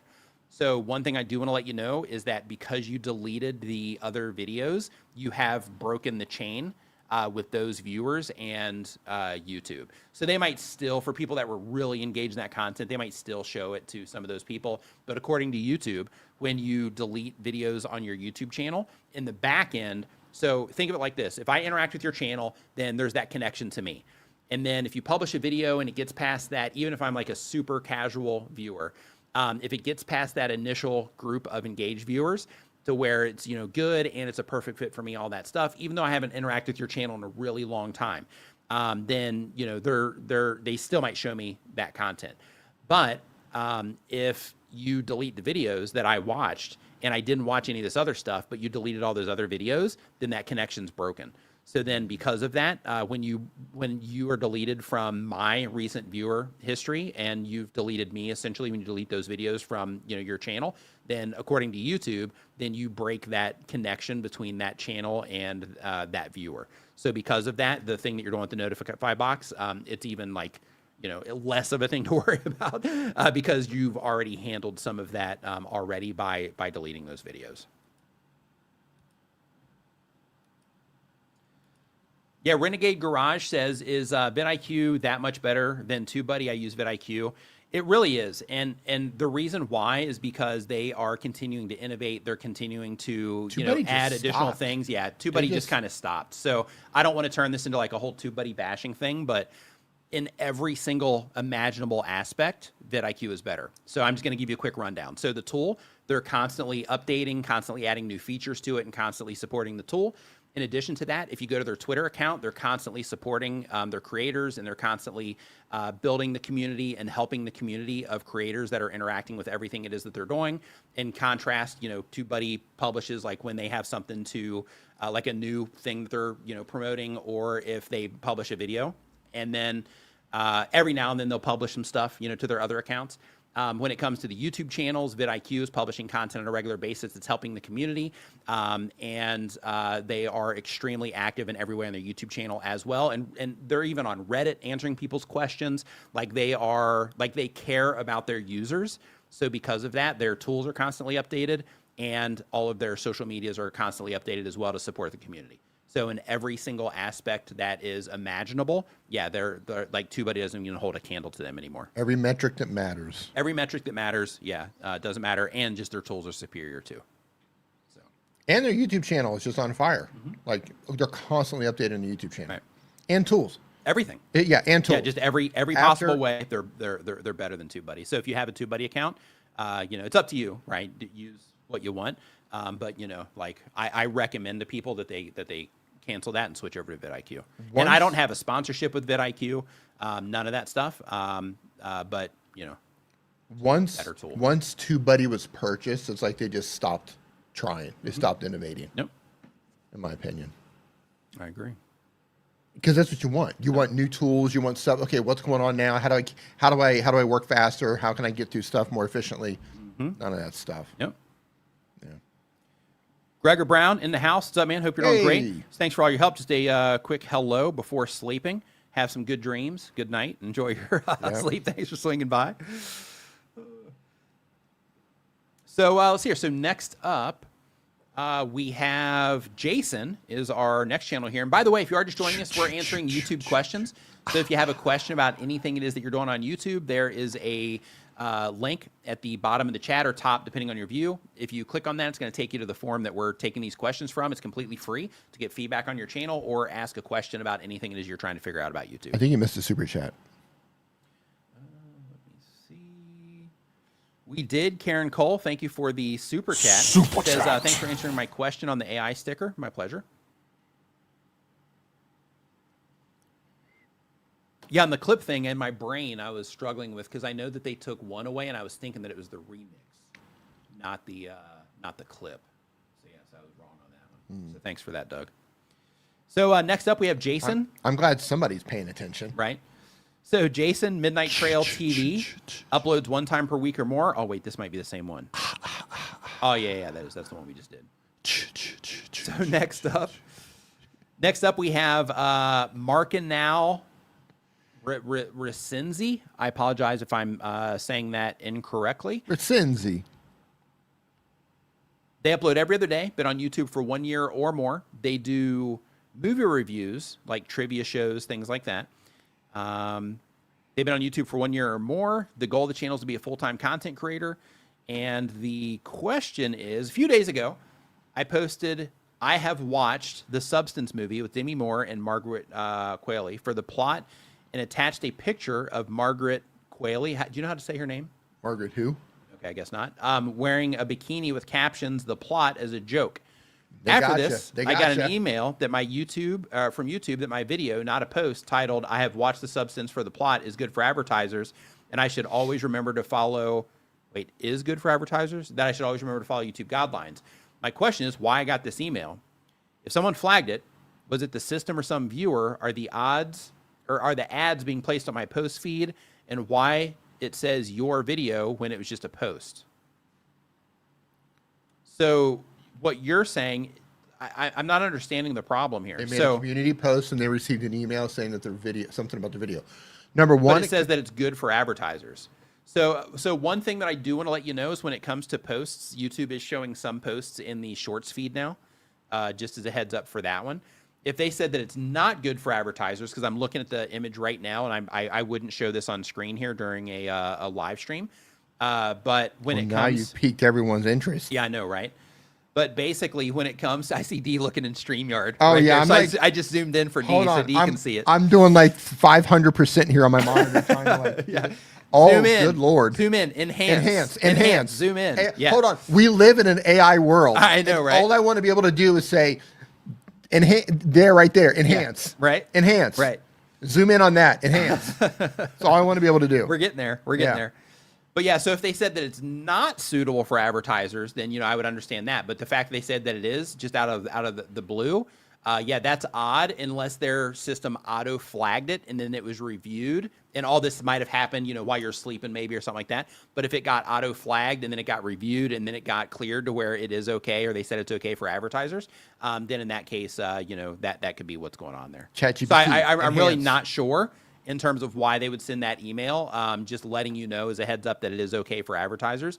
And I also don't know why they have it framed as your video outside of some community posts showing up in the shorts feed. And just make sure it's a real email from YouTube also. Yes. Make sure they don't want you to click on anything or download anything. Super important. A lot of scammers and hackers and stuff will send emails to trick us. Oh, you got a copyright claim, you got a copyright strike, something about advertising. Oh, we've frozen your AdSense account. And then you click on it, boom, they got you. Yeah. So what do you recommend, Dee, for ChatGPT enhance? Do you just want to do a quick thing on just what people should do when it comes to the emails that they're getting? Don't answer them. Man, I feel weird giving people advice on security because security is so sketchy right now. Right. Like I'm scared. I can give you some best practices, but I don't want you to say, well, I followed Dee's advice and I got hacked. Right. That's why I'm always really hesitant. But I can give you some best practices. Best practice number 1, don't click on anything ever that comes in through an email. Ever. Never click on anything when it comes to an email. Don't download anything when it comes from an email. And if you get an email talking about your password or your money or copyright claim, copyright strike, we're terminating your channel in 24 hours, whatever it is, log into the YouTube Creator Studio first, see if you have any notifications there. Sure. Reach out to Team YouTube on Twitter if you can, but you can also look in the header of the emails, but they spoof these. That's why I'm just not, I'm really hesitant to say be careful with the headers, but sometimes they don't spoof them. Mm-hmm. You can go up to the headers to see who actually sent the email, and it might say youtube.com, it might say google.com, or it could be some ridiculous email that gives it away. But they are getting really good at spoofing those emails, so sometimes they might come as youtube.com, and you think it's legit. Even then, don't click, don't download. Go into YouTube Studio, see if you have any alerts or warnings in there first. And I hate that we have to live like this, just terrified of clicking on anything and downloading anything. But it's how it is right now, though. Yeah. Yeah. So, Yeah. and Larry mentions also if it's legitimate, it'll be in your YouTube Studio, not just the email. Yeah, that's what I'm saying. Karen mentioned the same thing here as well. Yeah, go. Always go into YouTube Studio Yep. and look there. It's such a terrifying thing. Because we put all this work into our channel, and just one false. Yeah, click on the wrong thing, and then I'm going to spend like a week, maybe longer, trying to get this situation resolved. If you can get it resolved. Right. Yeah. Mm-hmm. Yeah, just be careful, especially if you're new. Mm-hmm. And fake sponsors will do this as well. Yes. And this makes it even more infuriating. Mm-hmm. So if you're new, you might be eager to work with a brand. Well, this brand reached out to me. They want to work with me. They want to pay me. They want to send me this thing. If they want you to download a contract, if they want you to download software, if they want you to install a VPN, if they want access to your channel, no. If anybody wants to send you a contract, and back in the day, you were fine. Oh, yeah, send me a PDF or whatever. But now, if you want to send me something that you want me to open, you're going to have to send it through something like DocuSign or a similar service. I think Adobe has one as well. Yeah, there's several services out there. So if they want to work with me, I'm not downloading anything. Here's the funny thing is with DocuSign, you also have to make sure that it's a real DocuSign, because some scammers, they also have a fake DocuSign that they try to send you to as well. Yeah. So you got to be really careful, and you have to make sure that it's actual DocuSign that you're going to as yeah. well. Yeah. You can, if it comes from an individual from a brand, it's more difficult when it comes from YouTube. But if it comes from a brand, you can track that brand down on social media. You can track them down on LinkedIn. You can track them down on X. And you can try to find the person that sent you that email or somebody that works in the organization to try to confirm that it was them that sent you that email. Yes. I mean, this is the world we're living in. It is. Yeah. This is the world we're living in. So really quick, Neil Flipping says scammers. That's right. Neil says our first thing to check is the email address and never use an email that's connected to your account. Also, if it's good, too good to be true, it 100% will be. Yep. Yeah, so when it comes to the not using the email on your YouTube account, and I'm just going to show you guys this really quick so that you know exactly what he's talking about there. So if you look on your, here, let me just pull up my channel here. So basically on every YouTube channel, as long as you set everything up, as long as you set everything up right, then when somebody clicks on your More tab here, then they'll see, your About Me information, all that stuff. So just a heads up, this first part up here is going to show when people share your content somewhere or they share your channel somewhere. So make sure the first sentence here is informative in terms of what it is that you offer to viewers. It shouldn't say something like, hey, welcome to my channel and blah, blah, like all that stuff that doesn't matter. This up here should be stuff that, actually matters to the viewers, right? In terms of the value they're going to get from your YouTube channel. But that's not the conversation we're having right now. Just want to give you that tip right there. The next thing is if you look right here, you have the option to view an email address. So if you click this, then you can see here this email, the asknimin@gmail.com. This is my public facing email, and this is not the email that's connected to my YouTube account. So the reason that this is here is because if this was the email that was connected to my YouTube account, then this gives hackers a starting point for, like an entry point essentially into my channel. And then now all they have to do is crack my password or figure out how to get around two-factor and all that stuff, which they've already figured out. So because of that, you want to make sure that you kind of throw them off the scent. And this isn't like foolproof, but this is just one more thing that you can do to minimize your chances of getting hacked. But basically when you do that, then it just throws them off of the scent. So what I recommend to everybody as a content creator is that you have a public facing email address like I have right here with this one, so that, if you mention it in a live stream, anything like that, or, in one of your videos, or if you're showing something on your channel, or if somebody goes to click your business inquiry address, that's also that same email. And then from there, all of those emails should funnel into, or not funnel into, but basically you have your public facing email. And that's the one to where if somebody's trying to contact you from somewhere, anything like that, then that's the one they end up finding. And then the one for your actual YouTube channel, keep that completely separate. Never show that one publicly. Make it to where somebody has to figure that one out in order to get into your account that way. Mm-hmm. So next up on the list here, we have, Chantel says hydrate. So check this out, Chantel. I don't know if you've seen this or not yet, but here, let me show you this here real quick. John Danson says, if your wife throws you outside, and says you have to sleep outside, you're always welcome to my house. You're such a nice person. Listen, if she throws me outside, it's not because I'm a nice person. Thank you. That's like the nicest comment I've had all day.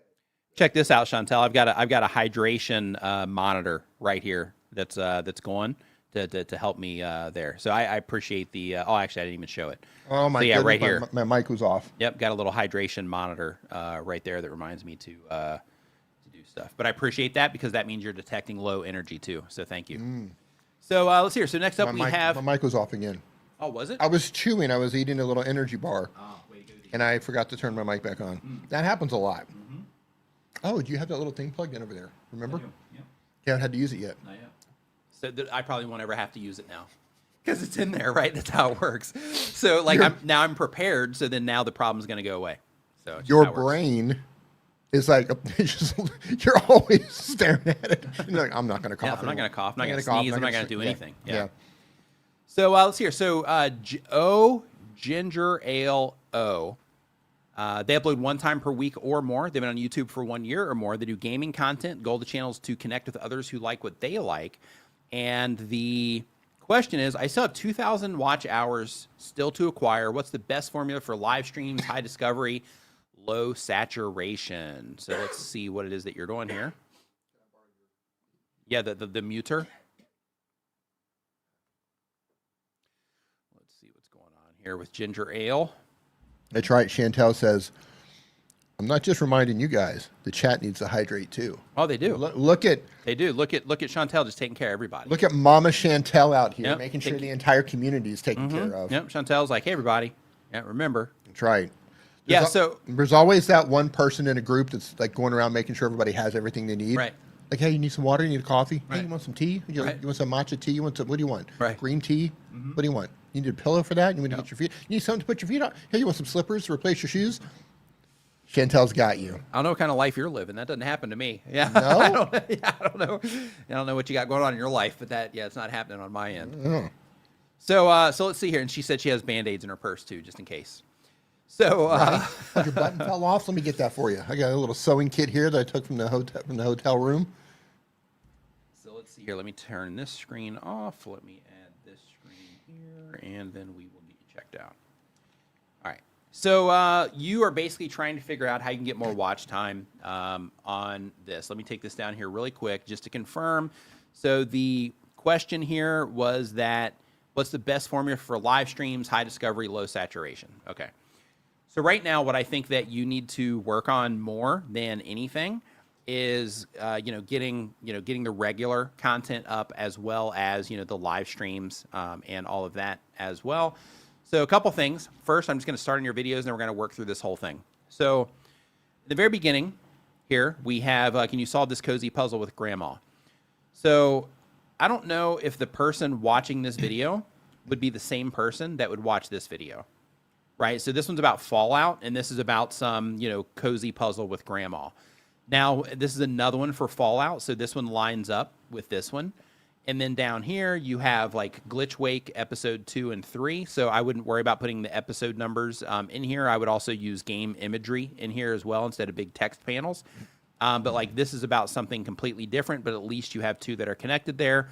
And then here you have Don't Fall for These Scams, a guide to staying safe online. This doesn't apply to, anybody that's watching, any of these. And then, we just kind of repeat that process as we go down through your videos to where you're not really making content for a target audience yet. So what you're currently doing on this channel is you are publishing videos. Hold on, some of these are kind of old, so let me get up here a little bit more current. Here we go. So what you're doing is, even with this one, right, 5 months ago. So 1, you're not publishing much when it comes to the videos. 2, the videos that you are publishing are for wildly different types of viewers, and that works against you. So because of that, you need to get really clear on who it is that you're making content for so that when you are publishing videos, you're clearly targeting somebody. In addition to that, your thumbnails need work. As you can see, things are getting cut off, things like that. For modern YouTube, right, like you're competing against literally the best content creators on earth. So because of that, like you need to be able to, compete. And one of the ways that you do that is by making sure that you do learn how to, at the very least, fit the information that you need to into a thumbnail.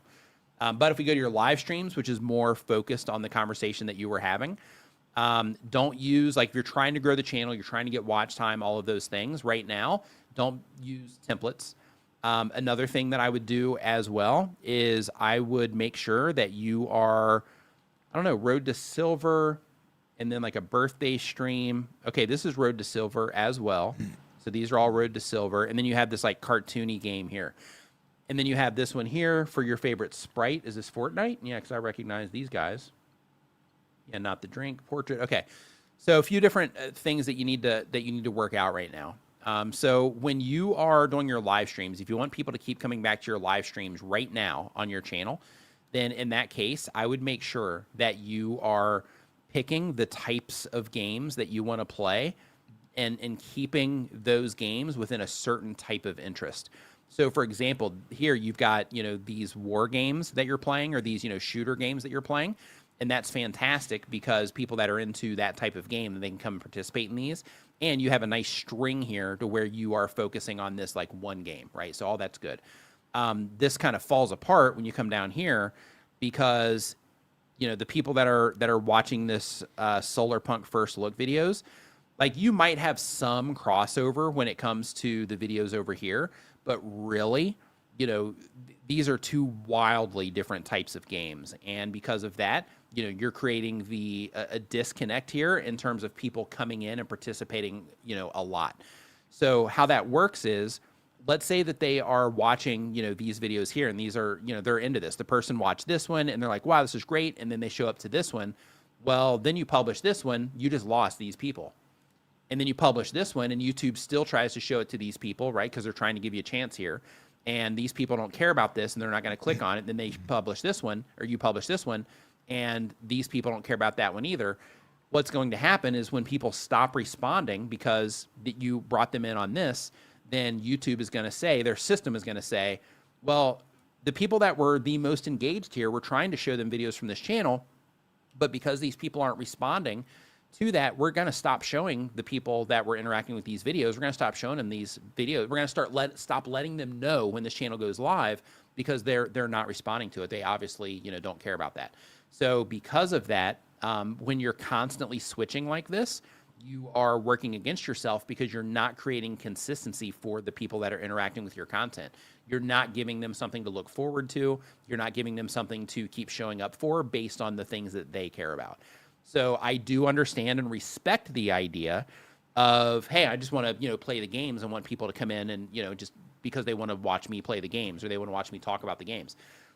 The place where that works against you is you haven't built up the audience for that yet, to where there's enough people that care and enough people that, really enjoy you from an entertainment perspective and things like that, to where they want to come in and watch, all the videos.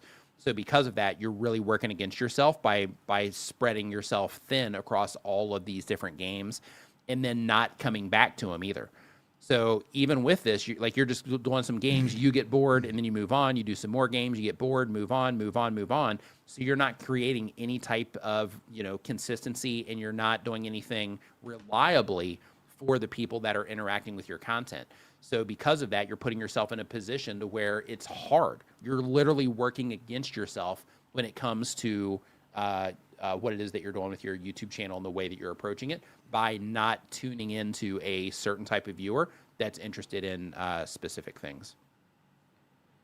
So I would definitely be mindful about that. And that reflects the same exact things happening across your shorts. It's happening in your live streams. And then you haven't published your videos in a while, so I don't know if you're still going to be doing that, but you're also doing that same thing in your video content. So you really, if you want to give yourself the best possible chance here, you really need to dial that in, because when it comes to YouTube and the best practices for growing the channel, the way that you do that is you pick an audience, right? You pick a type of viewer that's interested in certain things, and then you make everything on the channel you become a resource for that type of content for that viewer. So currently, you're not giving yourself that opportunity to become a resource for anybody for any period of time. Damn right. Yep. So next up, we've got Randomness is the name of the channel. They're linking to TikTok for some reason. And it's random, man. They're just keeping on your toes. Yep. Staying random. Yep. And they say, do you think all this info can be applied when making TikTok shoppable videos and UGC videos? So I think some of it can. I mean, at the end of the day, it doesn't matter what type of content, or it doesn't matter where you're publishing content. Everything is going to come down to how people respond to what it is that you're doing. So if you're making... And if there's interest for it in the first place. Yeah, if you're making topics about things that people care about, that's step number one. And then you do the content in a way that people can enjoy it. So you have to be able to nail those two things regardless of the platform that you're on. And if you can do that consistently, then any platform you can gain followers over time. So so there's just that core fundamental of you just have to learn how to make good content that people respond to.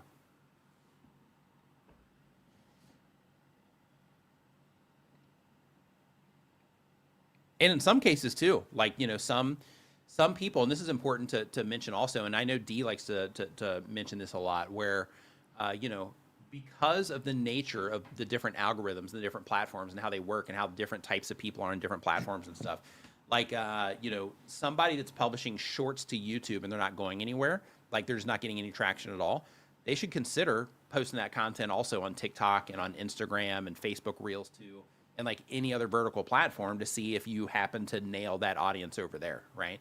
And same exact thing, if you're publishing in those places, but you're not publishing a lot on YouTube and you're not getting the traction there, or you are, then also trying YouTube so that you can say, okay, well, let's see how my content performs over here. But I think that, being on YouTube, and if things aren't working out for you on YouTube, not giving yourself the opportunity to at least try those other platforms just to see, okay, do people not respond to my content when I put it anywhere? If that's the case, then that's a big spotlight on what you got to work on, right?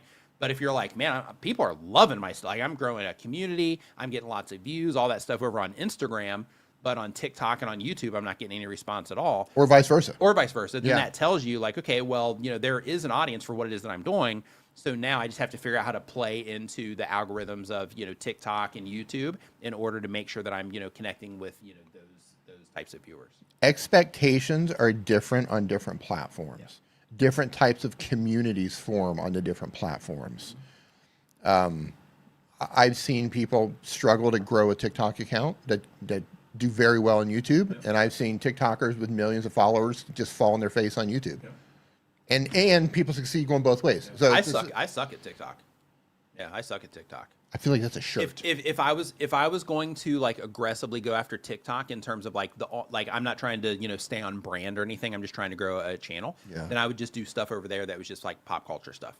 Yeah. That's it, right? So I would just talk about things that were popular at scale. Yeah. Right. And it wouldn't be like tips and things like that. It would just be stuff that's popular at scale. Yeah. But I think like you've done that actually. Like you've got videos with like millions of views over there. Accounts with like following. So like. Yeah. I find the funny thing is I do really well on TikTok with pretty much any account that I open over there. I have a good understanding of how TikTok works. Instagram keeps banning me.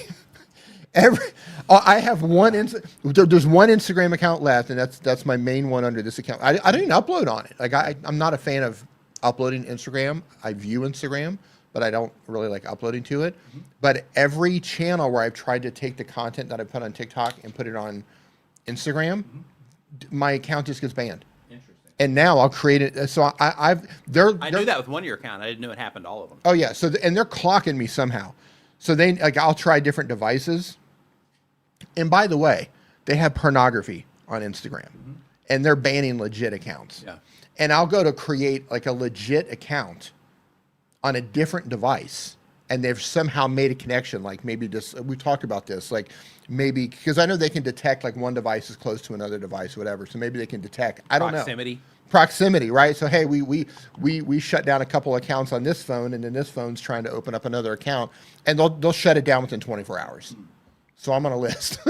Instagram has me on a list for legit content, and their support over there is non-existent. So I'm not a fan of Instagram, but a lot of people do well over there. I'm caught in the loop. I'm caught in a moment. I can't get out of it. Tacos. Yep. So just a reminder, if you are new here, we are answering YouTube questions, looking at channel stuff like that. If you have a question about anything or you want any feedback on anything, there's a link that you can click on. It's all free, and you can put your information into that form, and then we will get your question answered here on the stream. Right now, I'm running like a question behind right now. So because of that, if you put a question in there, it will get answered on the stream today. You mean there's only one question left? Mm-hmm. Yep. Oh, wow. So, well, two technically. So I got this one and then one more on top of this one. So, okay. But What Up Boomin' is the name of the next channel here. They do daily content, but on YouTube for 1 year or more. They do anime and hip hop culture content. The goal of the channel is to connect with others who like what they like. And the question is, oh, they're on the road to the first 1K. Nice. The question is, I create anime content and hip hop culture content. My hip hop content takes off and my anime content stays in the low numbers. Should I just test anime content on weekends, or should I drop anime altogether? So this is going to, of course, be dependent on your long-term goals. But really, if the people that YouTube is showing your content to, if they respond to the hip hop content, not the anime content, I would go all in on hip hop content. That's generally the rule of thumb when it comes to YouTube, especially if you're in a position like you are to where you're like, I'm interested in both of these things, or for creators that are new and they're interested in multiple things. It's like, hey, I'm interested in like all of these things, but I don't know what to make content about because I have all these different interests. The general rule of thumb there is you publish videos about things that you care about, right? Things that you enjoy. And then when you have something that stands out in terms of it does a lot better than the other videos, when you talk about those types of things or share or show those types of things, then that's the thing that you lean into. That's the general rule of thumb. So in your case, if people are responding to the hip hop stuff, but they're not responding to anime, then I would follow that same rule and I just wouldn't do the anime content. One thing you can do though, is you can start a new channel for the anime content. So if you're into it, then you can start a new channel where you have the anime content, and then on this channel you have the hip hop content, and then you're covering both bases, and then you're giving yourself two opportunities. And then from there, This channel becomes the hip hop channel where you're going to grow a community of hip hop fans. And then the anime channel is going to become an anime channel where you grow a community of anime fans over there. So that would be the approach that I would take with this. And also just a quick heads up too, because I'm looking at what it is that you're doing. And, you know, your thumbnails are clearly AI thumbnails, but you're doing the right thing here in terms of, you know, how you're, you know, focusing on, you know, certain imagery and things like that, like making sure that Jay-Z stands out here. You got his name up here. Plus you have, you know, the image of Jay-Z, you know, same exact thing here, you know, with these guys. So, you know, you're doing the right thing here when it comes to that. I think some of this is very text heavy. However, you know, it is, you know, putting a lot of focus on the right thing. And this one, because the top line is Mayweather, you know, that one's okay. But some of these are a bit text heavy. Can I just want to go a little bit further. Yeah, go. Make sure my mic. Go back Sure. to Mayweather is facing trouble. Right here. Okay. From a design perspective, the word trouble and authorities are going to get your attention before Mayweather does, just because our eyes are going to be more drawn to that color. Now he's in the thumbnail, so you do have that visual identity there. But in terms of his name, if you're trying to bring attention to his name, and this may be intentional, you may have prompted it that way, but if you're trying to bring attention to his name, making it white is going to be one of the last things that you're going to notice if you're scrolling. You're generally going to notice red before you're going to notice white. So that might be intentional. Just wanted to bring it to your attention. And you can, like Nick said, some of these are a little bit text heavy. Everything that you put in a thumbnail takes away from the focus. So you need to think about, what in this thumbnail am I trying to bring attention to? Is it the imagery of the people I'm talking about? Is it their names? So you need to think really hard about what your focus is, and anything that's not the focus, eliminate it. So if you have all these question marks going all over the place, or small text over here, small text over there, all that stuff is distracting. And somebody looks at this, it shows up in their feed, and they look at it in a split second, and their eyes struggles to focus on any one particular thing because you're giving them so much stuff to look at. This is one of the problems with making AI thumbnails, is unless you prompt it the right way, it can sometimes give you too much. And I see what you mean here with people not responding to the more anime focused stuff in comparison. So, you know, some of these hip hop videos have, you know, hundreds of views, where, you know, these are, you know, having a really hard time just getting any type of traction at all.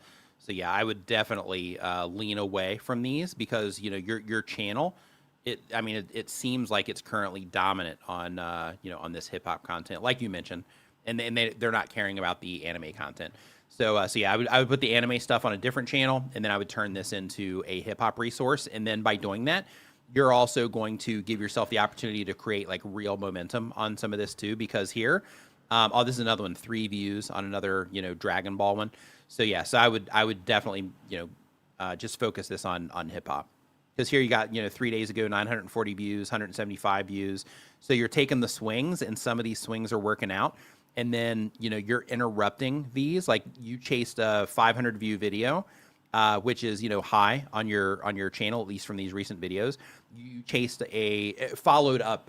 When I say chase, that's what I mean. You followed up a, you know, almost 500 view video with a video off topic for these people. So the way that YouTube works is, when people are engaged in this content and YouTube detects that they had a really good experience here, when you publish this one, just because they're engaged here, you know, if they're, you know, they clicked it, they watched it, they loved it, they clicked your channel name or maybe an end screen, went and watched some of your additional content, things like that. That tells YouTube that that user's engaged. So therefore, when you publish a video like this, then YouTube might show that to them because they're engaged in the channel, even if the topic isn't a hit or in perfect alignment. And because of that, you know, you're creating a disconnect for some of those viewers right here. And when you do this sort of thing, some people will do this and they'll click in and they'll be like, oh, this is kind of weird. I thought this was something else. And then they'll unsubscribe to the channel because you're making videos about things they don't care about. So yeah, so I'd just be really careful about that. And I would just move all that stuff to a different channel if this was mine. Move it. Move it. Ooh, I can't believe I said that. Okay. So next up, we've got... why my channel is stuck at 0 views is the name of the channel. That's the name of the channel? Well, it's actually The Power of Gadgets, but that was what they put in that line. Okay. They upload 1 time per week or more. They've been on YouTube for less than a month. Hey, welcome to the creator side of YouTube. It's a gadgets channel. Goal of the channel is to make money. And they say that they want to know how to break being stuck at 0 views, and they just want to know how to break getting stuck at 0 views. So let me just see what it is. If we open this up and they don't have 0 views across their content, Doug, they actually do have 0 views here. 0 views, 1 view, 2 let's views, see it. 3 views. All right, let's see it. So this is the channel. Oh, We can see here 3 days ago, you know, collection of interesting tech devices. It's not super compelling in terms of the packaging here. So keep in mind, there's one thing that I want you to look at, and this can be really informative when it comes to stuff like this, is inside of your YouTube analytics, you have the view count that you see here from the outside, right? The view count right here. And then inside of your analytics, you're going to see something called impressions. So an impression is when YouTube shows your content to somebody on the platform. So what I want you to look at is the impressions that you're getting on the video, to where you can see, okay, YouTube showed it to this many people, and out of that many people, I got 1 view. So then that can start to tell you in terms of like YouTube's trying to show your content to people, but people just aren't responding to it. So when it comes to this one right here, if we talk about the bigger problem, one, I'm not even sure if your channel's verified or not yet, because you don't have like a profile picture. You haven't taken the time to fill out like your About Me page. Like you're not putting much effort into what it is that you're doing here. And because of that, I'm not sure if your channel's even verified or not. So make sure that your channel is verified. And that means that you have to do like the face scan and all that stuff, because right now you just don't have the channel history to carry it with just the channel history. So because of that, make sure that you are verified. If not, then go through that process. But when it comes to this, like this thumbnail, right? The idea of a collection of interesting tech devices, the idea with something like this is when it comes to your thumbnail, you're using this as a means to help the people that are interested in tech devices identify at a glance that this has something to do with tech devices. And right now you're just not doing that. It looks like, a picture that was taken inside of a room, or AI created this picture of something inside of a room, but there's no like focus, there's no clarity on what's being offered in this video or anything as a part of this thumbnail. So because of that, people are probably just going right over this when it's presented to them. Here, gadgets you probably haven't seen before. This one's a little bit more interesting. However, this AI generated thumbnail also is a bit crowded, and and by crowded, I just mean there's like stuff all over the place. And yes, I do see this device in here, but it doesn't really, stand out, that much. But I think really between these two, this is a better thumbnail. And I think the way that you're framing this does lead to like, hey, this floating thing is something that you've never seen before. So that, that's definitely more interesting. But I just want to see something here really quick. Okay. So here, when I click on this video, I'm expecting to see gadgets. In here, it looks like you're just showing me like a regular just doorknob. Okay. Right? Yeah, so we're here. Disconnect there. Yeah, so we've got the first double locking system here. Okay, so we had the first 3 seconds where you're just showing a doorknob, and then we switch into this locking thing here, and then now we're putting concrete screws in here. So yeah, okay. So and then we're back to that. What else? Just kind of skim through it. What's Yeah. your kind of gadgets? If that floating item isn't even in there, I'm going to be mad. Yeah. These are all like construction. Man, you're doing yourself dirty. Yeah. This like, yeah. So what you're doing here is like I would start over in terms of like what you're offering here. So when it comes to YouTube, every video, it's important to have a clear beginning. That's why we have like hooks in the videos to grab people's attention, things like that. You take people through the process. Like we're starting here, right? We're starting here, and then I'm going to tell you, what it is that we're going to be going through. Maybe I'm going to show you some stuff that you think, to where you're going to be, when you see it, you're going to be like, oh, wow, I wonder what that is, or, that looks cool, or whatever the thing is. And then, as you continue through the video, then, you're going to take people on a journey as you're going through this whole thing. And right now, when I first come into this expecting to see gadgets, and I see just a regular door handle, and then I just see a regular locking, thing right here. Like this isn't meeting the promise that you're setting up here from the outside. So because of that, you need to really work on what it is that you're offering here and how you're offering it. And then things, Are they doing that with all of them? So I'm checking right now. Things you didn't expect to see gadgets. Yeah. Another one. So this is another one. So I think that you might be just mass producing this content possibly. So this one, all it is, I clicked on a picture of a motorcycle, and then you're showing me a like lock here, right? So this is also just, yeah, you need to match. And this looks like it's all like imagery from like the manufacturer. Yeah. Yeah. So what you need to do is you need to match what it is that people are doing on the outside, or what people see on the outside, with what's happening on the inside. Like, I don't see anything about a motorcycle here. Right? If I just keep scrolling here. Yeah, this is why you have no views, man. Yeah, this is why. So, but keep in mind, you just started. You haven't even been on YouTube for a month yet.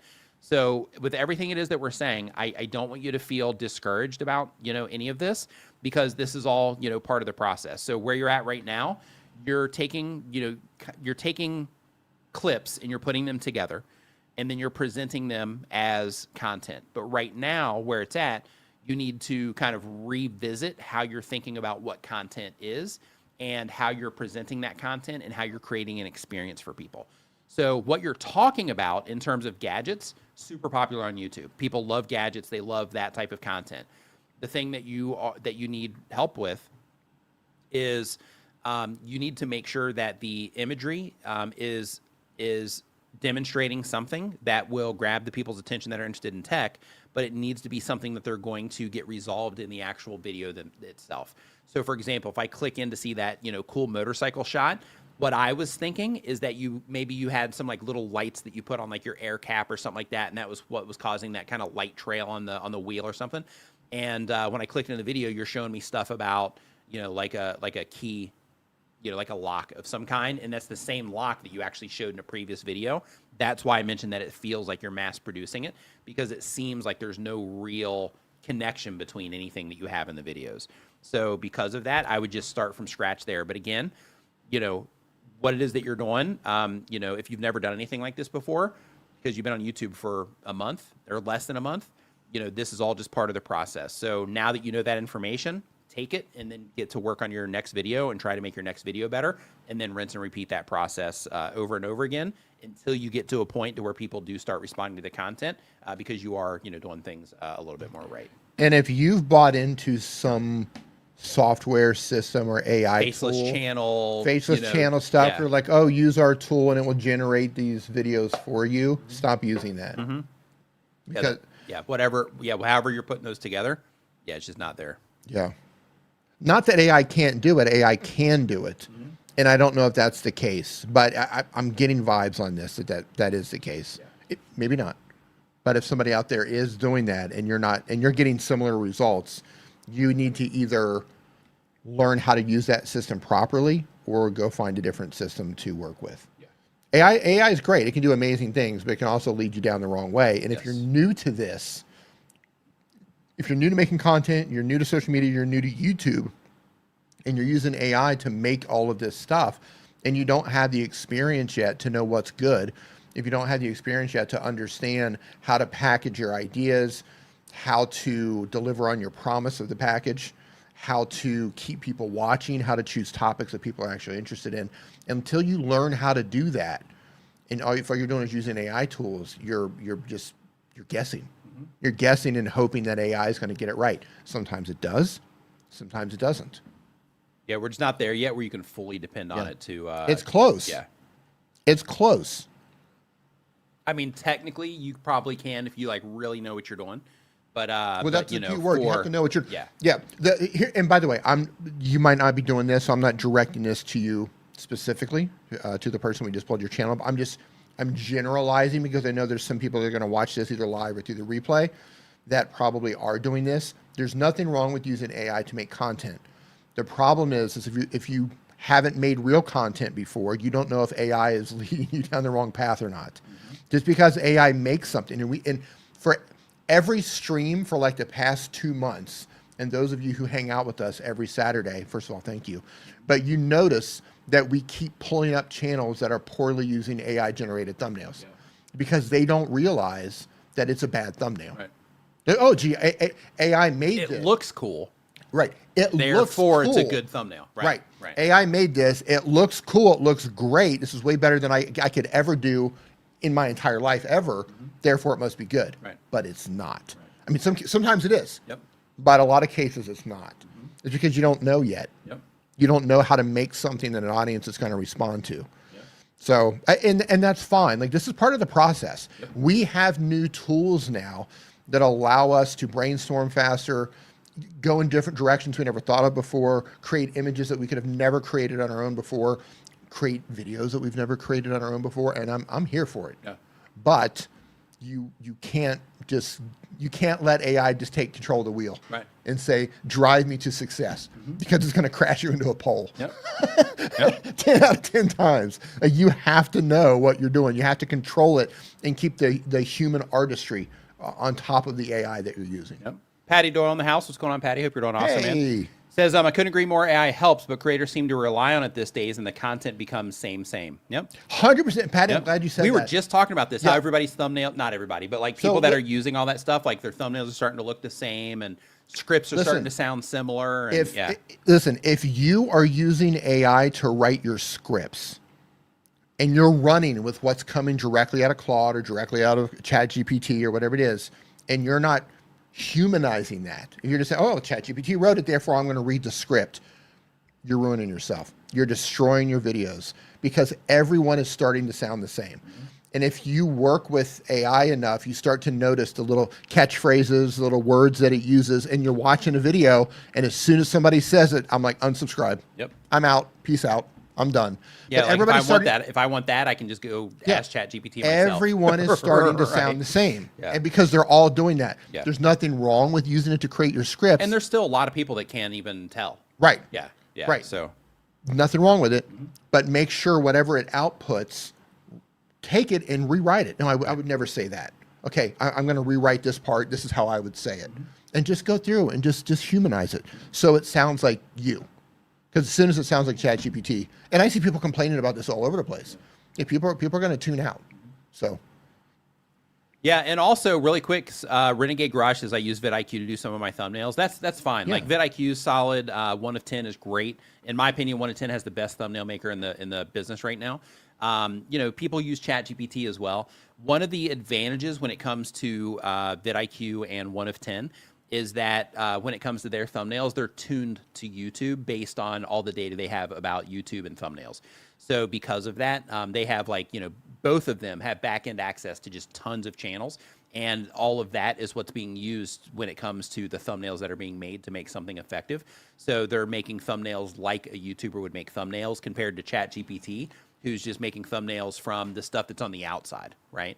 So because of that, in my opinion, I think that those tools are superior when it comes to making a thumbnail for YouTube. Now, if you're making infographics, something like that, it's pretty good at that. But even with that, a lot of those look the same too. Yeah. Like, like I see people that are posting infographics that they make inside of ChatGPT, and they've got their prompt together. Maybe they've taken the prompt from, one of the prompt Facebook groups or Discords or whatever. But even with those, still the same thing, to where a lot of them are starting to look the same.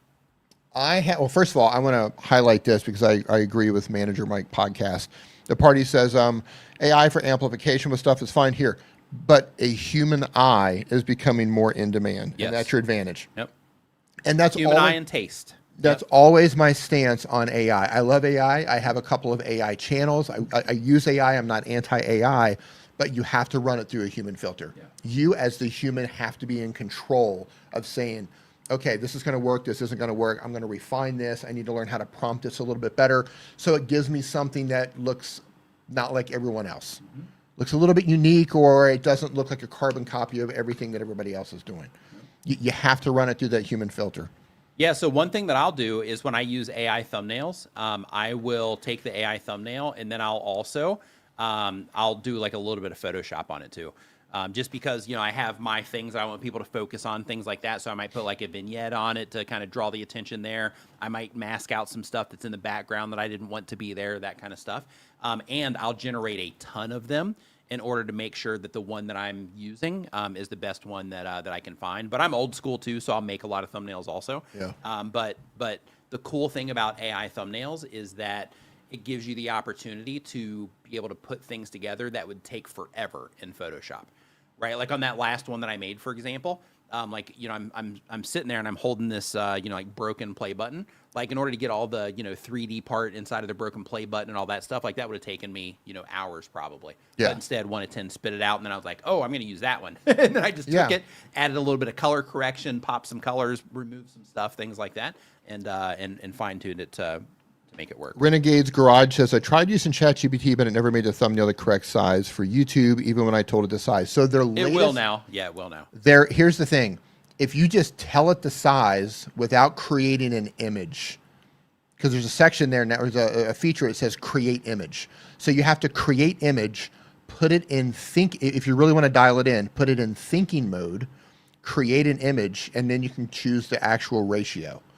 And be as specific as possible when you're trying to get it to create the image. And every now and then it will output something stupid. Yep. But like 9 out of 10 times, if you do that, it locks in the ratio. Mm-hmm. But if you're not creating the image and you're just like, hey, make a thumbnail, almost always the ratio is going to be off. Yeah, and Neil says AI is like Nick. One time there was just Nick. Now everyone's doing the same, but they're just not Nick. Being original is always better. Yep, 100%. That's awesome. Stanley Orchard in the house. What's up, dude? Hope you're doing great. Nice to see you here. So next up on the list here, we have, okay, we got the channel stuck at 0 views. I feel like we need a section for let's roast AI. Well, no. I feel like we need like an entire, like, because every stream now we're talking about something AI because it's not being used correctly. I feel like we need to like a 30-minute segment to where, like, I don't know, we like show how to prompt or how to set some, I don't know, but like people are just running all over the place with it. It's pandemonium out there. Yeah, it is. Birds' heads are falling off. Yeah. Yeah, I think something like that, like we would definitely need some prep for that, so we could go ahead and have some thumbnails like ahead of time. Yeah. And then have like a good and bad. Let everybody vote. Yeah. And then have it to where, you know, it's like, hey, this one's good, this is bad, this is why, Yeah. right? Yeah, Yeah. I think that would be really helpful. Because I mean, in reality, here's what's happening is, you know, you are already using it in some capacity to make thumbnails, or you're probably going to in the future if you're not already, even if it's enhancement or whatever the thing is. So because of that, you know, just kind of getting people, you know, kind of ready for that, I think is definitely a good call. Yeah. Yeah, again, I'm all for it. Mm-hmm. I'm super excited about AI. Mm-hmm. I just, I worry, and we talked about this too. I just worry about new creators coming in because you just haven't learned yet. Yeah. But you can learn. Yeah. You can still use AI, but you can learn from those mistakes. Okay, AI is making this thing. It's not working. Let me figure out why it's not working. Use the data, you know, dig in deep about who the person is that you're trying to make videos for, who your target audience is, and really think through, okay, what type of imagery would they react to? Yeah. What type of video would they react to? What type of an idea would they react to? And just kind of build everything around, you know, what your ideal viewer would be interested in. And yeah, so Ron says that idea sounds awesome. Do that. And then Manager Mike Podcast says, I like the idea of voting on thumbnails, which could be fun. So yeah, so a couple people are interested in that idea, which is good. Cats are chasing dogs. That's right. It's getting crazy out there. Mm-hmm. So next up on our list here, we have Just Ask Pam. Just Ask Pam uploads when she has time. Been on YouTube for 1 year or more. The type of channel is self-help, a faith-based, a modern-day Dear Abby. Goal of the channel is to be a full-time content creator. And the question is, I'd heard if you get demonetized on one channel, you get demonetized on all channels. Is there a way to have separate accounts for each channel, or how would you go about protecting that if you have 3 different channels? Step 1 is to not break rules to where you get demonetized in the first place. That's step number 1. So it's really important as a content creator, especially if you're monetized and you're going to be, you know, depending on that money in terms of, hey, this is extra income that I'm going to start, you know, using. Then in that case, it's really good to get yourself up to speed on the YouTube community guidelines and the YouTube terms of service. It sucks. It's boring going through everything, but it just brings you up to speed on the things that you can and you cannot do when it comes to YouTube, so that you can make sure that you are compliant and that you are, you know, not doing things that are going to, you know, negatively impact the channel. It's not. And I know that you know that, but I'm just saying, you know, like for everybody here, like it's just a really good idea to go through that to make sure that you're not, you know, so that you know the rules of the game essentially. And then from there, one thing that you can do is create brand new Google accounts for everything that you make. So if you've already created the channels, then in that case, it's too late. But if you have, like, if you're starting from scratch and then you create one channel under one Google account, and then you have one channel on, you know, another Google account, another channel on another Google account, then in that case, that gives you a little bit of separation. And then as a part of those, you also need to have all of the different AdSenses for that going through different things as well. So some people will set up different companies per YouTube channel, and then they'll have that AdSense going out to that company. So you can do that sort of thing as well. And that's one way to kind of create a little bit of separation. But all of that kind of breaks down in some cases if the channels are always being accessed from the same computer. They're always being accessed from the same IPs, for example, your house or your phone. It makes those types of connections. So because of that, people do go through those processes, and sometimes they'll still run into issues to where, YouTube just detects it on one, and then it'll go, and impact the other channels they have as well. So because of that, you can do that type of setup in order to, try to build in some safeguards. But, at the end of the day, as following the rules is the best thing. But like you mentioned, you say, I heard that it just happens sometimes, and it does. But when it just happens, it happens usually because the creator broke a rule that they didn't know existed, right? That's usually when it happens. You'll see people right now, like all over Twitter and X and all that stuff, saying that, they're having problems with their channels. In some cases, there are some issues, but in other cases, when you look at, in a lot of cases, when you go and you look at a lot of those people's channels, they are doing things that are violating the rules, which is why they ended up in that, in that situation. So there are some outliers, because there is, it's computers that are running the back end of YouTube, and sometimes they make mistakes when they're flagging things. So when that does happen, if it's legitimately a mistake, YouTube will reinstate the channel. So usually, yeah, well, as long as they can get through to YouTube. Through using something like Team YouTube on X, or going through like the other channel or the other avenues they have through like Google Help and things like that, then you'll get your channel reinstated if you legitimately didn't break any rules and you were just kind of hit with something that wasn't really a rule that broke. So I'm going to give you the best advice anybody's ever given you about this topic. If you are worried about being demonetized, then you build a business offline and you use YouTube as a traffic source. So if your channel's ever demonetized, it doesn't matter. Yeah. It doesn't matter because you've built a system offline and you're just using YouTube as a traffic source.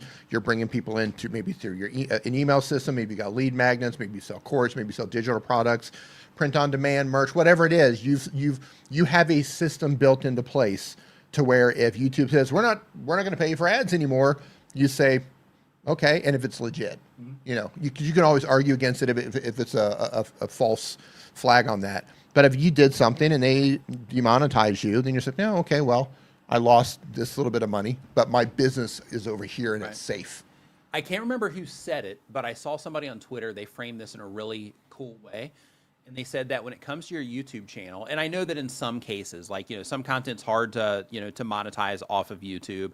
In addition to that, some people, because you're busy, with regular life, if you're not a full-time creator, some of these things, can be challenging because it requires additional skill sets that you have to learn.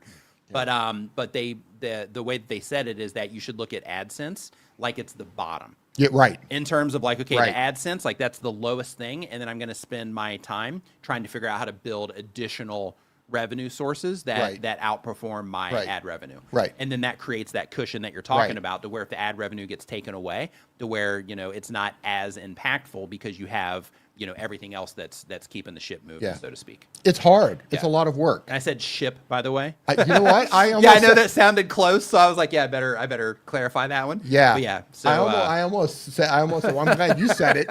I'm glad you said it because if I would have said it, it would have been an uncomfortable car ride meant home. as in like large boat, right? YouTube channel. Just like we say you're steering the ship when you're pivoting a channel. We all heard what we heard, didn't we? Yeah, the caption for that one will probably be good. Yeah. We'll see. Yeah. Ramina, what's going on? Yep. But yeah, build a business. Try to think of a way to build a business off of YouTube. Like you said, your ad revenue, if you can, it doesn't apply to every niche, but if you can, that's the least amount of income that you have. And if you lose it, it sucks, but that's the least amount of income that you're going to lose. Yep. Yeah. And like I said, that can be challenging. We heard it. Everybody agrees. I see all the poop emojis going in the chat. We all heard it. That's great. Okay, so next up on our list here, we have Big Feelings Parenting with Isabella. They upload one time per week or more. Roberto Blake in the house. What's up, Roberto? They upload 1 time per week or more. Roberto's in the Roberto Blake. I've got him right up here, front and center. The Sith Lord of YouTube, Roberto Blake. All right. So they do parent support. The goal of the channel is to make money. The question is it true that shorts can hurt my long format videos? I get most of my subscribers from shorts, but I'm worried that they would not watch my long content. Is it better to just focus on long form? So first off, when it comes to shorts hurting your long form content, they do not. So when they first rolled out shorts, that was an issue. Now they have that more than patched up. So when it comes to shorts, there's people that will try to get you to click on videos by saying that shorts will hurt your channel. Stop uploading shorts now. It's killing your channel, stuff like that. But in reality, shorts do not hurt your channel. As long as the shorts that you're making are in alignment with the same audience that you are targeting with your long form content. Same exact thing applies to live streams. I talked about this in my latest video, so make sure you check out that video. But basically, you're going to see content all over YouTube. You're going to see Twitter posts, all this stuff where people are trying to get you to engage. And because of that, they're going to tell you, oh, live streams are going to hurt your channel, or shorts are going to hurt your channel, or if you're just doing shorts, if you upload videos or live streams, it's going to hurt your channel. And people are saying like all of these things, and they're just trying to get you to respond to that content. In reality, as long as the content that you're publishing is all targeted to all the way across the board, right, is targeted towards a certain type of viewer that's interested in the things that you're talking about, then you're good all the way across, because they can interact with your shorts and they can enjoy your content there. They can enjoy your long form content when YouTube recommends it to them, because they do. They can enjoy your live streams when you go live, because they'll recommend it to some of those people as well. And maybe you'll even go live into the short shelf if you're getting a lot of activity in shorts. But yeah, shorts are fine. But as long as they're all the content is focused towards a certain type of viewer that's interested in certain, a certain type of value that you're providing from your YouTube channel. And right now I can't tell what your shorts are, but here I see like 5 parenting hacks that will bring calm to your home. And then down here I see ADHD and autistic masking. So just as a heads up, when it comes to that audience clarity that I'm talking about, you are creating a little bit of a disconnect right here. So if you are focusing on helping, parents with kids that have ADHD or that are autistic, then I would make it clear from the outside that that all of the videos are about that. So like 5 parenting hacks that will bring calm to your I don't know how to work the word autistic into this particular phrase, but 5 parenting hacks that will help you bring calm to your, autistic child, or, something along those lines. But the whole thing is to make sure that you're presenting this from the outside, kind of like what you have here, why ADHD and autistic kids fight bedtime.